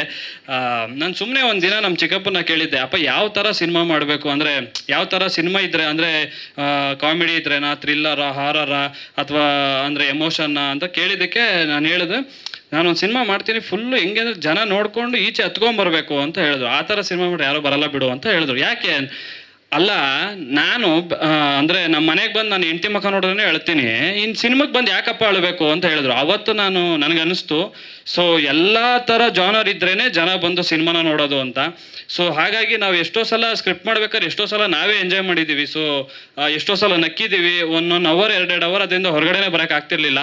ಸೊ ಎಲ್ಲ it's mixture of all emotions. So ದಯವಿಟ್ಟು ಇದೇ 31ನೇ ತಾರೀಕು ನಿಮ್ಮ ಹತ್ತಿರದ ಚಿತ್ರಮಂದಿರಗಳಲ್ಲಿ ಬಂದು ನೋಡಿ. ನಿಮ್ಮ ಪ್ರೀತಿ, ನಿಮ್ಮ ಪ್ರೋತ್ಸಾಹ ನಮ್ಮ ಹೊಸ ತಂಡದ ಮೇಲೆ ಇರಬೇಕು. ಎಲ್ಲಿವರೆಗೂ ನಾವು ಇರ್ತೀವೋ ಇಂಡಸ್ಟ್ರಿಯಲ್ಲಿ, ಅಲ್ಲಿವರೆಗೂ ನಿಮ್ಮನ್ನ ಎಂಟರ್ಟೈನ್ ಮಾಡ್ತಾನೆ ಇರ್ತೀವಿ. ಸೊ ನಮಗೆ ಬೇಕಾಗಿರೋದಿಷ್ಟೇ ನಿಮ್ಮ ಸಪೋರ್ಟ್ ಅಷ್ಟೇ ಹೇಳಬೇಕು. ಯಾಕೆಂದರೆ ಅವರು ಎಷ್ಟು ಪ್ಯಾಷನೇಟ್ ಇದೆ ಅಂದರೆ ಅವ್ರಿಗೆ ಸಿನಿಮಾ ಬಗ್ಗೆ, ಅಂದರೆ ಅವರೇ ಡೈರೆಕ್ಷನ್ ಮಾಡಿ, ಅವರೇ ಹೀರೋ ಆಗಿ ಆ್ಯಕ್ಟ್ ಮಾಡಿ ಅವ್ರು ಎಷ್ಟು ಕಷ್ಟಪಟ್ಟಿದ್ದಾರೆ ಅಂತ ಹತ್ತಿರದಿಂದ ನಾವೆಲ್ಲ ನೋಡಿದ್ದೀವಿ. ಸೊ ನನಗೆ ಅನ್ನಿಸ್ದಂಗೆ ಅವ್ರಿಗೆ ಒಳ್ಳೆ ಲೈಕ್ ಅವ್ರು ಅಂದ್ಕೊಂಡಂಗೆ ಎಲ್ಲ ಫೆಸಿಲಿಟಿ ಸಿಕ್ಬಿಟ್ರೆ ನನಗೆ ಗೊತ್ತು ನೆಕ್ಸ್ಟು ಬರೋ ಕನ್ನಡ ಇಂಡಸ್ಟ್ರಿಯಲ್ಲಿ he will be the mass hero. So thank you so much. ನಿಮ್ಮ ಪ್ರೀತಿ, ನಿಮ್ಮ ಆಶೀರ್ವಾದ ಅವ್ರ ಮೇಲೂ ಇರಲಿ. Thank you. Thank you. Mass hero ಎಲ್ಲ ಬೇಡ. ಇವಾಗ ತಾನೇ ಉಮಾಪತಿ ಸರ್ ಬೈದರು, ಮಾಸ್ ಹೀರೋಗೆಲ್ಲ ಬೇಡ, ಕಂಟೆಂಟ್ ಓರಿಯೆಂಟೆಡ್ ಇರಲಿ ಅಂತ. ಮಾಸ್ ಹೀರೋ ಒಂದೇ, ಮಾಸ್ ಹೀರೋದಲ್ಲಿ ನಾನೇ ಇರ್ತೀನಿ ಕಾಮಿಡಿ, ನಾನು ಸುಷ್ಮಿತಾ ಕಲ್ ಇರ್ತೀವಿ ಕಾಮಿಡಿ ಮಾಡೋಕ್ಕೆ. ಇಲ್ಲ ಅದೇ ಆವಾಗಲೇ ಹೇಳಿದ್ರಲ್ಲ ಒಂದು ಮಾತು, ಎಲ್ಲನೂ ಒಗ್ಗೂಡಿರಬೇಕು ಅಂತ, ಅದಂತೂ ಸತ್ಯ. ಸೊ ಇವಾಗ ನನ್ನ ತಾಯಿ ಪಾತ್ರ ಆಗಿ, ಅಂದರೆ ಹೆಚ್ಚು ಸೀನ್ಸ್ಗಳು ಬರಲ್ಲ, ಏನಕ್ಕೆ ನನ್ನ ಬಜೆಟ್ ಕನ್ಸ್ಟೆನ್ಸಲ್ಲಿ ಕೆಲವೊಮ್ಮೆ ಜಾಸ್ತಿ ಹೇಳ್ಕೊಂಡು ಹೋಗೋದಕ್ಕಾಗಲ್ಲ. ಸ್ವಲ್ಪ ಚಿಕ್ಕದಾಗಿ ಪಾತ್ರ ಬಂದು ಚೊಕ್ಕದಾಗಿದೆ. ಮ್ಯಾಮ್ ಮಾತಾಡಬೇಕು. ಪ್ರೇಮಕ್ಕ ಅಂತ. ಎಲ್ರಿಗೂ ನಮಸ್ಕಾರ. ಇದು ನನ್ನ first movie. Santosh first phone ಮಾಡಿ ಹೇಳಿದಾಗ ಒಂದು ಪಾತ್ರ ಇದೆ ಅಂದ, ನಾನು ಮೂವಿ ಮಾಡಿಲ್ಲ, ಫಸ್ಟ್ ಟೈಮ್ ಇರೋದ್ರಿಂದ ಆಯಿತು ಮಾಡ್ತೀನಿ, ಆದರೆ ಅಕ್ಕ ಮಾತೇ ಇಲ್ಲ ಇದರಲ್ಲಿ ಅಂದರು. ಆದರೂ ಮಾಡಿದ್ದೀನಿ. ತುಂಬ ಪುಟ್ಟ ಪಾತ್ರ. ಅವನ್ನ ನಾನು ರಂಗಭೂಮಿಯಿಂದ ನೋಡಿದ್ದೀನಿ. ಪ್ಲೀಸ್ ಅವನಿಗೆ ಸಪೋರ್ಟ್ ಮಾಡಿ. ಅವನು ರಂಗಭೂಮಿಯಲ್ಲಿ ಹೇಗಿದ್ದ, ಈಗ ಇಷ್ಟು ದೊಡ್ಡ ಸ್ಕ್ರೀನ್ ಮೇಲೆ ಅವನು ಬರಬೇಕು ಅಂದರೆ ತುಂಬ ಶ್ರಮ ಪಟ್ಟಿದ್ದಾನೆ. ನಿಮ್ಮೆಲ್ಲರ ಸಪೋರ್ಟು ಅವನಿಗೆ ಬೇಕು ಅಷ್ಟೇ. All the best. Thank you ಅಕ್ಕ. ಇದೇ ರೀತಿ ಎಷ್ಟೋ ರಂಗ ಕಲಾವಿದರು ನಮ್ಮ ನಾಟಕದಲ್ಲಿ ಮಾಡಿದ್ದಾರೆ. ಸೊ ಎಲ್ಲ ಕಲಾವಿದರ ಪ್ರೋತ್ಸಾಹದಿಂದ ಇಂದು ಹೌದು, ಮುಖ್ಯವಾಗಿ ಏನಂದರೆ ನಮ್ಮ ತಂಡದಲ್ಲಿ ಒಬ್ಬರು JK ಮಾಸ್ಟರ್ ಅಂತಿದ್ದರು. ಅವರು ನಮ್ಮ ಗುರುಗಳ ಥರ. ಸೊ ಅವರು ನಿಧನರಾದರು ಇದು ಸಿನಿಮಾ ಮಾಡಾದ್ಮೇಲೆ. ಅವ್ರದ್ದು ಪಾತ್ರ ಇದೆ ಇದರಲ್ಲಿ. ಸೊ ಅವ್ರಿಗೂ ಕೂಡ ನಾವು ಅರ್ಪಿಸ್ತೀರಿ. ಸೊ ಅವ್ರ ಆಶೀರ್ವಾದ ಇರುತ್ತೆ ಅಂತ ನಾವು ಕೇಳ್ಕೊಳ್ತಾ, ಸರ್ ಹೀರೋಯಿನ್ನು ಆ್ಯಕ್ಚುಲಿ ಇವತ್ತು ಅವ್ರದ್ದು ಹುಟ್ಟದಬ್ಬ. ಸೊ ಹಾಗಾಗಿ ಅವರು ಆಲ್ರೆಡಿ ಒಂದು ಮುಂಬೈಯಲ್ಲೋ ಎಲ್ಲೋ ದೇವಸ್ಥಾನಕ್ಕೆ ಹೋಗಿದ್ದಾರೆ. ಸೊ ನಮ್ಮ ಚಿತ್ರಕ್ಕೆ ಒಳ್ಳೇದಾಗಲಿ ಅಂತಲೇ ಕೇಳ್ಕೊಂಬರಕ್ಕೆ ಹೋಗೋರೆ ಅವ್ರ ಫ್ಯಾಮಿಲಿ ಜೊತೆ. ಸೊ ನಾವು ಸಡನ್ನಾಗಿ ಅಂದರೆ 31ಕ್ಕೆ ರಿಲೀಸ್ ಬರ್ತಾಯಿರಿ, ಪೋಸ್ಟ್ಪೋನ್ ಮಾಡ್ಕೊಳ್ಳೋಕ್ಕೂ ಒಂದು ಅವಕಾಶಗಳಿರಲಿಲ್ಲ. ಸುಮಾರು ದಿನಗಳಿಂದನೇ ಪ್ರವೀಣ್ ಸರ್ ಹತ್ರ ಮಾತಾಡ್ಬಿಟ್ಟಿದ್ರಿ, ಹಾಗಾಗಿ ಅವ್ರು ಬರಲಿಕ್ಕಾಗಿಲ್ಲ. ಬಟ್ ಅವರು ಬೆಸ್ಟ್ ವಿಶಸ್ನ ಮತ್ತೆ ಮುಂದಿನ ದಿನಗಳಲ್ಲಿ ಇಂಟರ್ವ್ಯೂಸಲ್ಲಿ ಹೇಳ್ತಾರೆ. ಇದು ಸಬ್ಜೆಕ್ಟ್ ಅಂತ ಹೇಳಿದ್ರೆ ಒಂದು ಮೊದಲನೇದಾಗಿ ಜಾಲಿ ಚಿತ್ರದಲ್ಲಿ ಟೈಟಲ್ ತಕ್ಕಂಗೆ ಎಲ್ಲನೂ ಸಾರ್ ಹೇಳ್ದಂಗೆ ಫನ್ ಎಲಿಮೆಂಟ್ಸ್ ಎಲ್ಲ ಗೂಡಿರುತ್ತೆ. ಬಟ್ ಮುಖ್ಯವಾಗಿ ಏನಂದರೆ ಸಿನಿಮಾದಲ್ಲಿ ಒಂದು ಮೆಸೇಜ್ ಅನ್ನೋದು ಇರಲೇಬೇಕು. ಏನಂದರೆ ಸುಮಾರು ವರ್ಷಗಳಿಂದ ಸಿನಿಮಾ ಶುರುವಾಗಿದ್ದೇ ಅದೇ ಒಂದು ಏನಾದರೂ ಒಂದು ಸಂದೇಶ ತೋರಬೇಕು ಅಂತ. ಡಾಕ್ಟರ್ ರಾಜ್ಕುಮಾರ್ ಅವರು ಬಂಗಾರದ ಮನುಷ್ಯ ಮಾಡಿದಾಗ ಎಷ್ಟೋ ಜನ ತಮ್ಮ ಕೆಲಸಗಳನ್ನ ಬಿಟ್ಟು ಕೃಷಿ ಕಡೆ ಹೋದರು. ಅದೇ ರೀತಿ ಪ್ರತಿಯೊಂದು ಸಿನಿಮಾದಲ್ಲೂ ಒಂದು ಮೆಸೇಜ್ ಇರುತ್ತೆ. ನಮ್ಮ ಸಿನಿಮಾದಲ್ಲಿ ಏನಂದರೆ ಈ ಇತ್ತೀಚೆಗೆ ನೀವು ನೋಡ್ತಾ ಇರ್ಬೋದು, ವಿಚ್ಛೇದನೆಗಳು ಹೆಚ್ಚಾಗ್ತಿದೆ. ಯಾವ ಥರ ಅಂದರೆ ಅವಾರ್ಡ್ ಬಂದಿರೋ ಥರ ಪೋಸ್ಟ್ಗಳು ಮಾಡ್ಕೊತವ್ರೆ ಸೆಲೆಬ್ರಿಟೀಸು. ಸೊ ಎಲ್ಲಿಗೆ ಹೋಗ್ತಾ ಇದೆ ನಮ್ಮ ಕಲ್ಚರ್ ಅಂತ ನನಗಂತೂ ಅರ್ಥನೇ ಆಗ್ತಿಲ್ಲ. ನಮ್ಮ ತಂದೆ ತಾಯಿಂದರು ಅವ್ರ ತಂದೆ ತಾಯಿಂದರೆಲ್ಲ ನೋಡಿರ್ಬೋದು ನೀವು. ಸಾವಿರ ಸುಳ್ಳು ಹೇಳಿ ಒಂದು ಮದುವೆ ಮಾಡ್ತಾರೆ, ರಿಲೇಷನ್ಶಿಪ್ನ ಅಷ್ಟು ಸ್ಟ್ರಾಂಗಾಗಿ ಇಟ್ಕೊತಾರೆ. ಬಟ್ ಇತ್ತೀಚೆಗೆ ಕೆಲವೊಂದು ಮಿಸ್ಅಂಡರ್ಸ್ಟ್ಯಾಂಡಿಂಗ್ಸಿಂದ ಒಂದು ರಿಲೇಷನ್ಶಿಪ್ ಬ್ರೇಕ್ ಆಗುತ್ತೆ, ಇಲ್ಲಾಂದರೆ ಮದುವೆ ಆಗಿದ್ದರೆ ಡಿವೋರ್ಸ್ವರೆಗೂ ಹೋಗುತ್ತೆ. ಮುಂದಿನ ಜನಕ್ಕೆ ಅಂದರೆ ಮುಂದಿನ ಪೀಳಿಗೆಗೆ ಇದನ್ನೇ ನಾವು ತೋರಿಸ್ಕೊಡ್ತಾ ಇದ್ದೀರಾ ಅಂತ. ಸೊ ಮುಖ್ಯವಾಗಿ ರಿಲೇಷನ್ಶಿಪ್ಪಲ್ಲಿ ಮಿಸ್ಅಂಡರ್ಸ್ಟ್ಯಾಂಡಿಂಗ್ಸ್ ಏನಾಗ್ತಿದೆ, ಇದ್ರದ್ದು ಮುಖ್ಯವಾದ ಒಂದು ಎಲ್ಲ ಅಂಶಗಳಲ್ಲೂ ಕೂಡಿ ಅದು ಮುಖ್ಯವಾದ ಒಂದು ಅಂಶ ಇರುತ್ತೆ.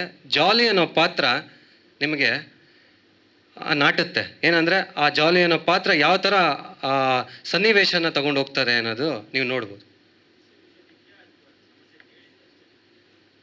ಸರ್ ಸೊಲ್ಯೂಷನ್ ಕೂಡ ಕೊಟ್ಟಿದ್ದೀರಿ. ಒಂದು ಸಮಸ್ಯೆನ ಹೇಳಿದ್ಮೇಲೆ ಸೊಲ್ಯೂಷನ್ ಕೊಡಲೇಬೇಕು ಅಂತ. ಅದನ್ನು ಆ ಸೊಲ್ಯೂಷನ್ನ ಇವಾಗಿರೋ ಜನಗಳು ಹೇಗೆ ಅಕ್ಸೆಪ್ಟ್ ಮಾಡ್ತಾರೆ ಅಂತ ಗೊತ್ತಿಲ್ಲ. ನಾವು ಸಿನಾರಿಯೋ ಆಗಿ ಸೀನ್ ಆಗಿ ತೋರಿಸಿದ್ದೀರಿ. ಕೊನೆಯದಾಗಿ ಇಡೀ ಸಿನಿಮಾಗೆ ಒಂದು ಡೈಲಾಗಲ್ಲಿ ಹೇಳ್ತೀರಿ ಈ ಥರ ಒಂದು ಸೊಲ್ಯೂಷನ್ ಅಂತ. ಬಟ್ ಅದನ್ನು ಯಾವ ರೀತಿ ನಮ್ಮ ಪ್ರೇಕ್ಷಕರು ತಗೊತಾರೆ ಅನ್ನೋದು ಕಾದು ನೋಡಬೇಕು. ಸರ್ ಆ್ಯಕ್ಟಿಂಗ್ ಅನ್ನೋದು ನಾವು ರಂಗಭೂಮಿಯಿಂದ ಸುಮಾರು ಒಂದು 6-7 ವರ್ಷ ರಂಗಭೂಮಿಯಲ್ಲಿ, ಅಂದರೆ ಕಾಲೇಜ್ ಡೇಸಿಂದಾನೆ ಸುಮಾರು 160ಕ್ಕೂ ಹೆಚ್ಚು ಶೋಸ್ ಮಾಡಿದ್ದೀರಿ. ಎಲ್ಲ ನಮ್ಮ ಸಹ ಕಲಾವಿದರು, ಹಿರಿಯ ಕಲಾವಿದರು ಅವ್ರ ಜೊತೆ ಆಡಿ, KB ಸರ್ ಎಲ್ಲ ಇದ್ದರು ಆ ತಂಡದಲ್ಲಿ. ಸೊ ಅವ್ರ ಜೊತೆ ನಿಂತು ಮಾಡ್ತಿರ್ಬೇಕಾದ್ರೆ ಪಾತ್ರಗಳು ಹೇಗೆ ಮಾಡಬೇಕು ಅನ್ನೋದು ನಮಗೂ ರೂಢಿಯಾಗಿತ್ತು.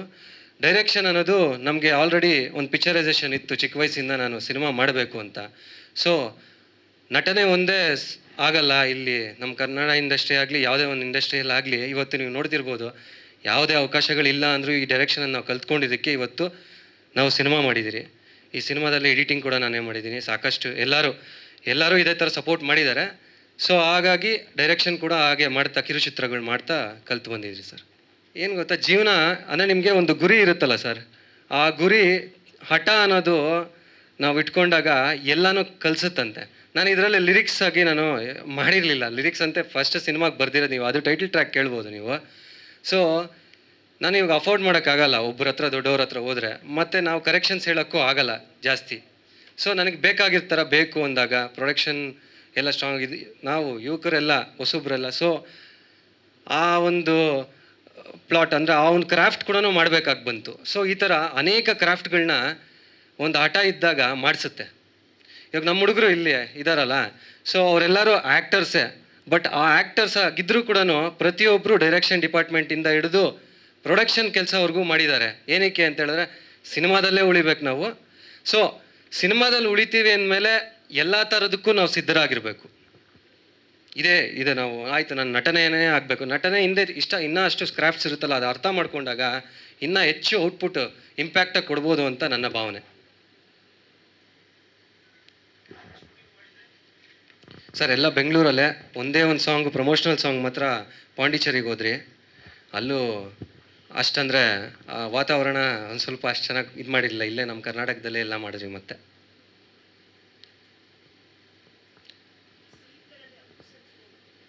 ಹೌದು ಮೇಡಮ್. ಮ್ಯಾಮ್ ಏನಂದರೆ ಚಿಕ್ಕ ವಯಸ್ಸಿಂದ ನಾನು ಅಣ್ಣವ್ರ ಸಿನಿಮಾಗಳು ನೋಡ್ತಾ ಡ್ಯಾನ್ಸ್ ಅಂತ ಇಷ್ಟ. ಸೊ ಅಪ್ಪು ಸರ್ ಅಂದರೆ ಯಾರು ಡ್ಯಾನ್ಸ್ ನಮ್ಮ ಕನ್ನಡ ಇಂಡಸ್ಟ್ರಿಯಲ್ಲಿ ಆ ಥರ ನೋಡ್ಕೊಂಡು ಬೆಳೆದವ್ರು ನಾವು. ಸೊ ಹಾಗೆ ಆ ಒಂದು ಪ್ರೇರೇಪಣೆಯೂ ಇರುತ್ತೆ. ಬಟ್ ಚಿತ್ರರಂಗ ಈ ನಮ್ಮ ಕತೆಗೆ ನೀವು ಒಂದು ಎಲಿಮೆಂಟ್ ಏನಂದರೆ ಅಪ್ಪು ಸರ್ ಫ್ಯಾನ್ಸ್ಗೆಲ್ಲ ಇದೊಂದು ಸರ್ಪ್ರೈಸ್ ಪ್ಯಾಕೇಜ್ ಥರ ಅಂತೂ ಇರುತ್ತೆ. ಯಾಕೆಂದರೆ ಸಿನಿಮಾ ಬಂದು ನೋಡಿದ್ರೆ ಅವ್ರಿಗೆ ಗೊತ್ತಾಗುತ್ತೆ. ಆ ಒಂದು ಅಪ್ಪು ಸರ್ನ ಸುಮ್ಮನೆ ಒಂದು ನೇಮ್ಗಾಗಿ ನಾವು ಕ್ಯಾರಿ ಮಾಡಿಲ್ಲ, ಆ ಎಮೋಷನ್ಸು ಮತ್ತೆ ನಾವು ತೊಗೊಂಬಂದಿದ್ದೀರಿ ಸಿನಿಮಾಲಿ. ಸೊ ಇದನ್ನು ಬರೀ ಆ ಸೀನಲ್ಲಿ ಒಂದರಲ್ಲಿ ಬಿಟ್ಕೊಟ್ಟಿದ್ದೀರಿ, ಬಟ್ ಇನ್ನೆಲ್ಲೂ ಟ್ರೇಲರಲ್ಲೂ ತೋರಿಸಿಲ್ಲ. ಸಿನಿಮಾ ನೋಡಿದ ಮೇಲೆ ಅದೊಂದು ಸರ್ಪ್ರೈಸ್ ಪ್ಯಾಕೇಜ್ ಆಗುತ್ತೆ ಎಲ್ಲರಿಗೆ. ನಮ್ಮ ನಿರ್ಮಾಪಕರ ಬದಲು legendary producer Umapathi sir already ಮಾತಾಡಿದ್ದಾರೆ. ಸೊ ಅವ್ರ ಆಶೀರ್ವಾದ ನಮ್ಮ ಸಿನಿಮಾ ಮೇಲೆ ಇದೆ ಅಂತ ಹೇಳ್ತಾ, ಸೊ ನೆಕ್ಸ್ಟು ಇವತ್ತು ಒಂದು ಸ್ವಲ್ಪ ಹೊತ್ತು ನಾನು ಒಂದು ಹೆಚ್ಚು ಕಾಲಾವಧಿ ತೊಗೊಬೋದಾ, ಮಾತಾಡ್ಬೋದಾ? ಹಾಂ, ಯಾಕಂದರೆ ಇನ್ನೊಂದು ಪ್ರೆಸ್ ಮೀಟ್ ಇದೆಯಾ? ಓಕೆ. ಮೊದಲನೇದಾಗಿ ಇಲ್ಲಿ ನೆರೆದಿರುವ ಎಲ್ಲ ಮಾಧ್ಯಮ ಮಿತ್ರರಿಗೆ, ಸ್ನೇಹಿತರಿಗೆ ಮತ್ತು ಕಲಾವಿದರಿಗೆ, ಹಿರಿಯ ಕಲಾವಿದರಿಗೆ, ಮುಖ್ಯವಾಗಿ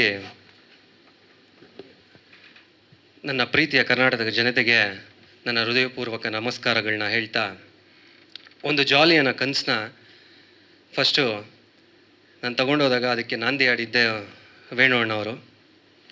ತದನಂತರ ನಿರ್ಮಾಪಕರಾದ ಶ್ರೀಯುತ ಬ್ರಿಜ್ ಯಾದವ್ ಸರ್ಗೆ ಮತ್ತು ನಾಗವೇಣಿ ಮೇಡಮ್ಗೆ ನನ್ನ ಧನ್ಯವಾದ ಹೇಳ್ತೀನಿ.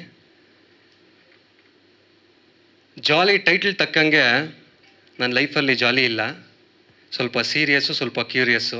ನಾನಂತೂ ಪಕ್ಕಾ middle class. So middle class ಹುಡುಗನಾಗಿ ಇವತ್ತು ಈ ಕನಸು ಹೊತ್ಕೊಂಡ್ಬಂದಿದ್ದೀರಿ. ಸೊ ಇಲ್ಲಿ ನಿಂತಿದ್ದೀರಿ ಅಂದರೆ ನಾನೊಬ್ಬನ ಪರಿಶ್ರಮ ಅಲ್ಲ, ಇಲ್ಲಿ ಸಾಕಷ್ಟು ಜನರ ಪರಿಶ್ರಮ ಇದೆ. ಒಬ್ಬ ವ್ಯಕ್ತಿ ಒಂದು ಸಿನಿಮಾ ಮಾಡ್ಬೋದು, ಆದರೆ ಅದನ್ನು ಗೆಲ್ಸ್ಕೊಳ್ಳೋದಕ್ಕೆ 100 ಜನ ಶಕ್ತಿ ಬೇಕು. ಆ ಶಕ್ತಿಯೇ ನಮ್ಮ ತಂಡ ಅಂತ ನಾನು ಹೇಳ್ತಾ, ಹಾಗೆಯೇ ನಿಮ್ಮ ಮಾಧ್ಯಮ ಮಿತ್ರರು ಮತ್ತು ಕರ್ನಾಟಕ ಜನತೆ ಅಂತ ಭಾವಿಸಿದ್ದೀನಿ. ನಂತರ ಸತತ 12 ವರ್ಷ ಜರ್ನಿ ಇಲ್ಲಿಗೆ ಬರಬೇಕು ಅಂದರೆ ಒಂದು ಸಾಕಷ್ಟು ವಿಷಯಗಳನ್ನ ಕೇಳಿದ್ದೆ. ಏನಂತ ಅಂದರೆ, ಆ ಜರ್ನಿಯಲ್ಲಿ ಕಿರುಚಿತ್ರಗಳು ಮಾಡ್ತಾ, ಸಣ್ಣ ಪುಟ್ಟ ಪಾತ್ರಗಳನ್ನ ಮಾಡ್ತಾ, ನಾಟಕಗಳು ಮಾಡ್ತಾ ಬರ್ತಾ ಇರ್ಬೇಕಾದ್ರೆ ಒಂದಷ್ಟು ಕಿವಿ ಮಾತುಗಳು ಕೇಳಿದ್ದೆ. ಏನಂತ ಅಂದರೆ, ಇದೆಲ್ಲ ಆಗುತ್ತಾ, ಇದೆಲ್ಲ ಆಗಲ್ಲ, ನಿನಗೆ ಬಿಟ್ಬಿಡು, ಯಾಕಂದರೆ ನೀನು ಒಂದು ಏನು ಬಜೆಟ್ ಇದೆಯಾ, ಬ್ಯಾಕ್ಗ್ರೌಂಡ್ ಇದೆಯಾ, ದುಡ್ಡಿಲ್ಲ, ಏನಕ್ಕೆ ಬೇಕು ಇವೆಲ್ಲ, ಸೊ ನೀನು ಸಾಧಾರಣ ಒಂದು ರಿಸರ್ವ್ ಕಾನ್ಸ್ಟೇಬಲ್ ಮಗ, ನೀನು ಇದೆಲ್ಲ ಆಗಲ್ಲ, ಬಿಟ್ಬಿಡು ಅಂತ ಹೇಳಿದಾಗ ನನಗೊಂದು ಥಾಟ್ ನೆನಪಾಗ್ತಿತ್ತು. ಒಂದು ಬೀಜ ಮಣ್ಣಲ್ಲಿ ಬಿದ್ದಾಗ ಅದು ಕೊಳ್ತೋಯ್ತು ಅನ್ಕೋತಾರೆ, ಆದರೆ ಅದು ಬೇರು ಬಿಡ್ತಾ ಬೆಳೀತಾ ಇರುತ್ತೆ. ಇವತ್ತು ಅದು ಬೇರಿಂದ ಚಿಗುರಾಗಿ ಜಾಲಿ ಚಿತ್ರದ ಮೂಲಕ ಚಂದನವನಕ್ಕೆ ಅಂಬೆಗಾಲಿಡ್ತಾ ಇದೆ. ಸೊ ಪ್ರತಿಯೊಬ್ಬ ಪ್ರೇಕ್ಷಕರಲ್ಲಿ, ಕನ್ನಡ ಕಲಾಭಿಮಾನಿಗಳಲ್ಲಿ ನಾನು ಕೇಳ್ಕೊಳ್ಳೋದೊಂದೇ, ಅಂಬೆಗಾಲಿಡ್ತಾ ಇರೋ ತಾರುಷ್ನ ಕೈ ಹಿಡಿದು ನಿಮ್ಮ ಪ್ರೀತಿ ಪ್ರೋತ್ಸಾಹದಿಂದ ಬೆಳೆಸಿ ಅಂತ ಕೇಳ್ಕೊತೀನಿ. ಮತ್ತು ಸುಮಾರು ವಿಷಯಗಳು ಏನಂದರೆ, ಈಗ ಅನೇಕ ಟಾಕ್ಸ್ ಬರ್ತಾ ಇದೆ. ಏನಂದರೆ, ಇತ್ತೀಚೆಗೆ ಯಾರು ಕನ್ನಡ ಸಿನಿಮಾಗೆ ನೋಡ್ತಾ ಇಲ್ಲ, ಕನ್ನಡ ಸಿನಿಮಾ ಬರ್ತಾ ಇಲ್ಲ. ಹೌದು, ಯಾಕೆ ಅಂದರೆ ನೀವು ನೋಡ್ತಿರ್ಬೋದು, ಹೊರ ರಾಜ್ಯಗಳಲ್ಲಿ ಸಿನಿಮಾ ಕಲ್ಚರ್ ಅನ್ನೋದು ಇದೆ, ಹಾಗಾಗಿ ಸಿನಿಮಾ ಇನ್ನೂ ಅಲ್ಲಿ ಜೀವಂತವಾಗಿ ಉಳಿದಿದೆ. ಸೊ ನಮ್ಮಲ್ಲಿ ನಾನು ಎಲ್ಲ ಪ್ರೇಕ್ಷಕರಲ್ಲಿ ಒಂದು ಮನವಿ ಮಾಡೋದೇನಂತ ಅಂದರೆ, ಸಿನಿಮಾ ಥಿಯೇಟರ್ಸ್ಗೆ ಬಂದು ತಮ್ಮ ಕುಟುಂಬ ಸಮೇತರಾಗಿ ತಿಂಗಳಿಗೆ 1 ಅಥವಾ 2 ಸಿನಿಮಾ, ಹೌದು ನಮ್ಮಲ್ಲೂ ತಪ್ಪುಗಳಿರುತ್ತೆ, ಇದು ಒಂದು ಉದ್ಯಮ, ಏಳು ಬೀಳುಗಳು ಇದ್ದೇ ಇರುತ್ತೆ. ಸೊ ಇವಾಗ 1-2 ಬ್ಯಾಕ್ ಟು ಬ್ಯಾಕ್ ಒಂದು ಕೆಟ್ಟ ಸಿನಿಮಾಗಳು ಬಂದಿರ್ಬೋದು, ಬಟ್ ಮತ್ತೆ ಎದೋಳೋದಕ್ಕೆ ಪ್ರೇಕ್ಷಕರಾಗಿ ನೀವೇ ಸಪೋರ್ಟ್ ಮಾಡಬೇಕು. ತಿಂಗಳಿಗೆ 1 ಸಿನಿಮಾ ನೋಡಿದಾಗ 10ರಲ್ಲಿ 1 ಅಥವಾ 2 ಸಿನಿಮಾ ನಿಮಗೆ ವರ್ಷದಲ್ಲಿ ನೀವು ಒಳ್ಳೆ ಸಿನಿಮಾ ನೋಡ್ತೀರಾ. ಸೊ ಆಗ ನಿಮಗೆ ಒಂದು ಭರವಸೆ ಬರುತ್ತೆ ಅಂತ ನಾನು ಹೇಳ್ತೀನಿ. ಸೊ ಇದರೆಲ್ಲದರ ನಡುವೆ ಇವತ್ತು ನಾನು ಈ ಸ್ಟೇಜ್ ಮೇಲೆ ಇದ್ದೀನಿ ಅಂತ ಹೇಳಿದ್ರೆ ಅದಕ್ಕೆ ಮುಖ್ಯವಾದ ಕಾರಣ ನನ್ನ ತಂದೆ ತಾಯಿ. ಅಂದರೆ ಅವರು ಪ್ರೋತ್ಸಾಹ ಇಲ್ಲ ಅಂದಿದ್ರೆ ನಾನು ಇವತ್ತು ಇಲ್ಲಿಗೆ ಬರ್ತಾ ಇರಲಿಲ್ಲ. ಯಾಕಂದರೆ ಸಾಲ ಸೋಲ ಮಾಡಿ ಇಂಜಿನಿಯರ್ ಮಾಡಿದ್ರು. ಇಂಜಿನಿಯರ್ ಮಾಡಿದ್ಮೇಲೆ ನಾನು ಸಡನ್ನಾಗಿ ಅಂದರೆ ಈ ಸಿನಿಮಾ ಫೀಲ್ಡ್ಗೆ ಹೋಗ್ತಾ ಇದ್ದೀನಿ ಅಂತ ಹೇಳಿದ್ರೆ, ಏನಂದರೆ ಅಬ್ಸರ್ವೇಷನಲ್ಲಿ ನಾವು ಈ ಫಿಲ್ಮ್ ಫೀಲ್ಡಿಗೆ ಬಂದುಬಿಡ್ತೀರಿ, ಬಟ್ ಅವ್ರು ಎಲ್ಲಿ ಮುಖ ಎತ್ಕೊಂಡು ಓಡಾಡೋಕ್ಕಾಗಲ್ಲ. ಯಾಕಂದರೆ ನಮ್ಗೆ ಇನ್ನೂ ಒಂದು ಐಡೆಂಟಿಟಿ ಅಂತ ಸಿಗೋವರೆಗೂ ಕೂಡ ಎಲ್ಲಿ ಮುಖ ಎತ್ಕೊಂಡು ಓಡೋಕ್ಕಾಗಲ್ಲ. ಯಾವುದೇ ಒಂದು ಫಂಕ್ಷನ್ಸ್ಗೂ ಅವ್ರು ಹೋಗಿಲ್ಲ ಸುಮಾರು ವರ್ಷಗಳಿಂದ. ಯಾಕೆ ಅಷ್ಟು ಕೇಳಬೇಕು, ಏನಕ್ಕೆ ಸಿನಿಮಾ ಫೀಲ್ಡ್ಗೆ ಹೋಗ್ತಾ ಇದ್ದಾನೆ ಈ ಥರ. ಸೊ ಈ ಥರ ಎಲ್ಲ ನನ್ನ ಜೊತೆ ನಾವೇನೋ ಸಿನಿಮಾ ಫೀಲ್ಡ್ಗೆ ಬಂದಿದ್ದೀರಿ, ಇದನ್ನೆಲ್ಲ ತ್ಯಾಗ ಮಾಡಿ ಒಂದು ನಿರ್ಧಾರ ಮಾಡಿಬಿಟ್ಟಿರ್ತೀರಿ, ಬಟ್ ನಮ್ಮ ಜೊತೆ ಅವರು ಎತ್ತವರಾಗಿ ಏನೋ ಒಂದು ಕನಸುಗಳು ಕಟ್ಕೊಂಡಿರ್ತಾರೆ. ಅವರು ನಮ್ಮ ಜೊತೆ ಇದನ್ನೆಲ್ಲ ಫೇಸ್ ಮಾಡಿದ್ದಕ್ಕೆ ಎಂದಿಗೂ ಚಿರಋಣಿಯಾಗಿರ್ತೀನಿ ಅವ್ರಿಗೆ. ಮತ್ತು ಇದ್ದರೆ ಒಬ್ಬ ಸ್ನೇಹಿತ ಎಲ್ಲರಿಗೂ ಈ ಥರ ಇರಬೇಕು ಅಂತ ನಾನು ಕೇಳ್ಕೊತೀನಿ. ಏನಂದರೆ, ನವೀನ್ ಕುಮಾರ್ ಅಂತ ನನಗೆ ಪ್ರಾಣ ಸ್ನೇಹಿತ. ನಾನು ಈ ಫೀಲ್ಡಲ್ಲಿ ಸುಮಾರು ಲೋಯೆಸ್ಟ್ ಫೇಸ್ನ ನೋಡ್ಬಿಟ್ಟಿದ್ದೀನಿ.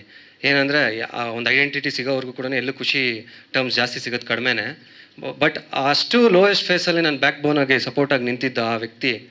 ಸೊ ನಾನು ಬೆಳ್ಳಿ ಪರದೆ ಮೇಲೆ ಬಂದಾಗ ಒಂದು ಸಿನಿಮಾದಲ್ಲಿ ನನಗಿಂತ ಹೆಚ್ಚು ಖುಷಿ ಪಟ್ಟಿದ್ದ ವ್ಯಕ್ತಿ ಆತ. ಸೊ ಈ ಥರ ಪ್ರತಿಯೊಂದರಲ್ಲೂ ಒಬ್ಬರಿಗೆ ಫ್ರೆಂಡ್ ಇಲ್ಲ ಯಾವುದೋ ಒಂದು ಮಾದರಿಯಾಗಿ ನಿಂತರೆ ಅದು ತುಂಬ ಸ್ಟ್ರಾಂಗ್ ಆಗಿರುತ್ತೆ. ಸೊ ಇದರಲ್ಲಿ ತುಂಬ ಜನ ಟೆಕ್ನಿಷಿಯನ್ಸು ಮಾಡಿದ್ದಾರೆ. ಸೊ ಶೋಭರಾಜ್ ಸರು ಕಲಾವಿದರಾಗಿ ಮಾಡಿದ್ದಾರೆ, ಅನೇಕರು ಇನ್ನು ಇಲ್ಲಿ ಅನುಪಸ್ಥಿತಿಯಲ್ಲಿ ಪದ್ಮಶ್ರೀ ಅವರಾಗಲಿ ಹೀರೋಯಿನ್ನು. ಸೊ ಈ ಥರ ಮಾಡಿದ್ದಾರೆ. ಮಿಕ್ಕಿದ್ದವ್ರದ್ದೆಲ್ಲ ಪರಿಚಯ ಆಗಿದೆ. ಒಂದಷ್ಟು ಯೋಗರಾಜ್ ಭಟ್ ಸರ್ ಆಗಿರ್ಬೋದು, ಮತ್ತು ಭೂಷಣ್ ಮಾಸ್ಟರ್ ಆಗಿರ್ಬೋದು. ಯೋಗರಾಜ್ ಭಟ್ರು ನೋಡಿರ್ಬೋದು, ನಮ್ಮ ಬಂಚಿಕಿ ಬಮ್ ಸಾಂಗ್ಗೆ ಅಲ್ಲಿ ಟಾಕ್ಸಿಕ್ ತಬಾಹಿಗೂ ಸೈ, ಇಲ್ಲಿ ಲೋಕಲ್ ಬಂಚಿಕಿ ಬಮ್ಗೂ ಸೈ ಅಂತ ಒಂದು ಹೊಸ ಪ್ರತಿಭೆಗಳಿಗೆ ಅವಕಾಶ ಬರ್ಕೊಟ್ಟಿದ್ದಾರೆ. ಸೊ ಅದು ಇವಾಗ ನೀವು ಹೆಚ್ಚು ನೋಡ್ತಾ ಇರ್ಬೋದು, ಒಂದು ಸ್ವಲ್ಪ ಮಟ್ಟಿಗೆ ರೀಚ್ ಆಗಿದೆ. ಸೊ ಥ್ಯಾಂಕ್ ಯು ಅಂತ ಹೇಳ್ತಾ ಸರ್ಗೆ, ಮತ್ತು ಭೂಷಣ್ ಮಾಸ್ಟ್ರಿಗೂ ಥ್ಯಾಂಕ್ ಯು ಅಂತ ಹೇಳ್ತಾ, ಅನೇಕರು ಇನ್ನು ರಾಮ್ ಮಾಸ್ಟರ್ ಆಗಿರ್ಬೋದು, ಮತ್ತು ಸತೀಶ್ ಸರ್ ಆಗಿರ್ಬೋದು, ಆರ್ಟ್ ಡಿಪಾರ್ಟ್ಮೆಂಟಲ್ಲಿ ಚಂದನ್, ಸಾಕಷ್ಟು ಇನ್ನು ಎಷ್ಟೊಂದು ಜನರದ್ದು ಹೇಳೋದಿದೆ. ಬಟ್ ಇಲ್ಲಿ ಕಾಲಾವಧಿ ಇಲ್ದಿರೋದ್ರ ಕಾರಣ ಮುಖ್ಯವಾಗಿ ಕ್ಯಾಮ್ರಾಮ್ಯಾನ್ ಯೋಗೇಶ್ವರನ್ ಅವರು. ಸೊ ನೀವು ಫ್ರೇಮ್ ಟು ಫ್ರೇಮ್ ನೋಡ್ತಾ ಇರ್ಬೋದು, ನನ್ನ ಸ್ನೇಹಿತ ಅವರು ಅಷ್ಟೇ ತುಂಬ ಕಡಿಮೆ ಬಜೆಟ್ಗೆ ಬಂದು ಮಾಡಿಕೊಟ್ಟಿರೋದವರು. ಸೊ ಈ ಥರ ನನಗೆ ಅನೇಕ ಜನ ಶಕ್ತಿ ತುಂಬಿದ್ದಕ್ಕೆ ಇವತ್ತು ಜಾಲಿ ಚಿತ್ರ ಈ ತೆರೆ ಮೇಲೆ ಬರ್ತಾ ಇದೆ. ಸೊ ಅವರೆಲ್ಲರ ಸಪೋರ್ಟಿಂದ, ಮತ್ತು ಎಲ್ಲರೂ ಹೇಳ್ತಾನೆ ಇದ್ದರು ಯಾವಾಗ ಮುಗಿಯುತ್ತೆ ಅಂತ. ಅವರೆಲ್ಲರಿಗೂ ಉತ್ತರ ಇದೇ ಜುಲೈ 31. ಆದರೆ ಅಂದು ಮುಗಿಯಲ್ಲ, ಅಂದೇ ಆರಂಭ ಆಗುತ್ತೆ. ಸೊ ಎಲ್ಲರೂ ಮಗದೊಮ್ಮೆ ನಾನು ಕರ್ನಾಟಕದ ಜನತೆಗೆ ಕೇಳ್ಕೊಳ್ಳೋದು, ನಿಮ್ಮ ಪ್ರೀತಿಯ ಪ್ರೋತ್ಸಾಹ ಈ ತಾರುಷ್ ಮತ್ತು ನಮ್ಮ ಎಲ್ಲ ತಂಡದ ಮೇಲೂ, ಅಂದರೆ ಹೊಸ ಕಲಾವಿದರಿಗೆ ನಿಮ್ಮ ಪ್ರೀತಿ ಪ್ರೋತ್ಸಾಹ ತುಂಬ ಅವಶ್ಯಕತೆ ಇದೆ. ಇಲ್ಲ ಒಂದು ದಿನ ಕನ್ನಡ ಸಿನಿಮಾ ಚಿತ್ರರಂಗ ಅನ್ನೋದು ಮಟ್ಟಕ್ಕೆ ಮಾತ್ರ ಯಾರೂ ಕರ್ಕೊಂಡು ಹೋಗ್ಬಿಡಿ. ನಾನು ಕನ್ನಡ ಜನತೆಯಲ್ಲಿ ಕೈ ಮುಗಿದು ಕೇಳ್ಕೊತಾ ಇದ್ದೀನಿ. ಸೊ ನೀವೇ ನಡೆಸಬೇಕು. ಹಾಗೆ ನೀವು ಮುಂದಾದರೆ ಇಲ್ಲಿ ಅನೇಕ ಪ್ರೊಡ್ಯೂಸರ್ಗಳು ಮುಂದಾಗ್ತಾರೆ. ಅವ್ರಿಗೊಂದು ಭರವಸೆ ಕೊಡಬೇಕು, ನೀವು ನಾವಿದ್ದೀರಿ ಅಂತ. ಅವ್ರಿಗೊಂದು ಭರವಸೆ ಕೊಟ್ಟರೆ ಅವರು ನಮಗಿದ್ದಾರೆ ಅಂತ ಅವರೊಂದು ಭರವಸೆ ಕೊಡ್ತಾರೆ. ಸೊ ನಾನು ಕೊನೆಯದಾಗಿ ನಮ್ಮ ಚಿತ್ರದಲ್ಲಿ ಅಪ್ಪು ಸರ್ನು ನೆನೆಸ್ಕೊತ, ಸೊ ನಾವು ಸರ್ಪ್ರೈಸಿಂಗ್ ಪ್ಯಾಕೇಜ್ ಅಂತ ಹೇಳಿದ್ರಲ್ಲ ಮ್ಯಾಮ್, ಅದೇ ಥರ ಸರ್ಪ್ರೈಸಿಂಗ್ ಪ್ಯಾಕೇಜಲ್ಲಿ ಕನ್ನಡ ಎಲ್ಲ ಅಪ್ಪು ಸರ್ ಫ್ಯಾನ್ಸ್ಗೆ ಅದು ನೀವು ಥಿಯೇಟ್ರಲ್ಲಿ ನೋಡ್ಬೋದು. ಸೊ ಕೊನೆಯದಾಗಿ ಎಲ್ಲ ಪ್ರೇಕ್ಷಕರಲ್ಲೂ ನಾವು ಕೇಳ್ಕೊಳ್ಳೋದು 31st ಬಂದು ಸಿನಿಮಾನ ನೋಡಿ ಅಂತ. Thank you.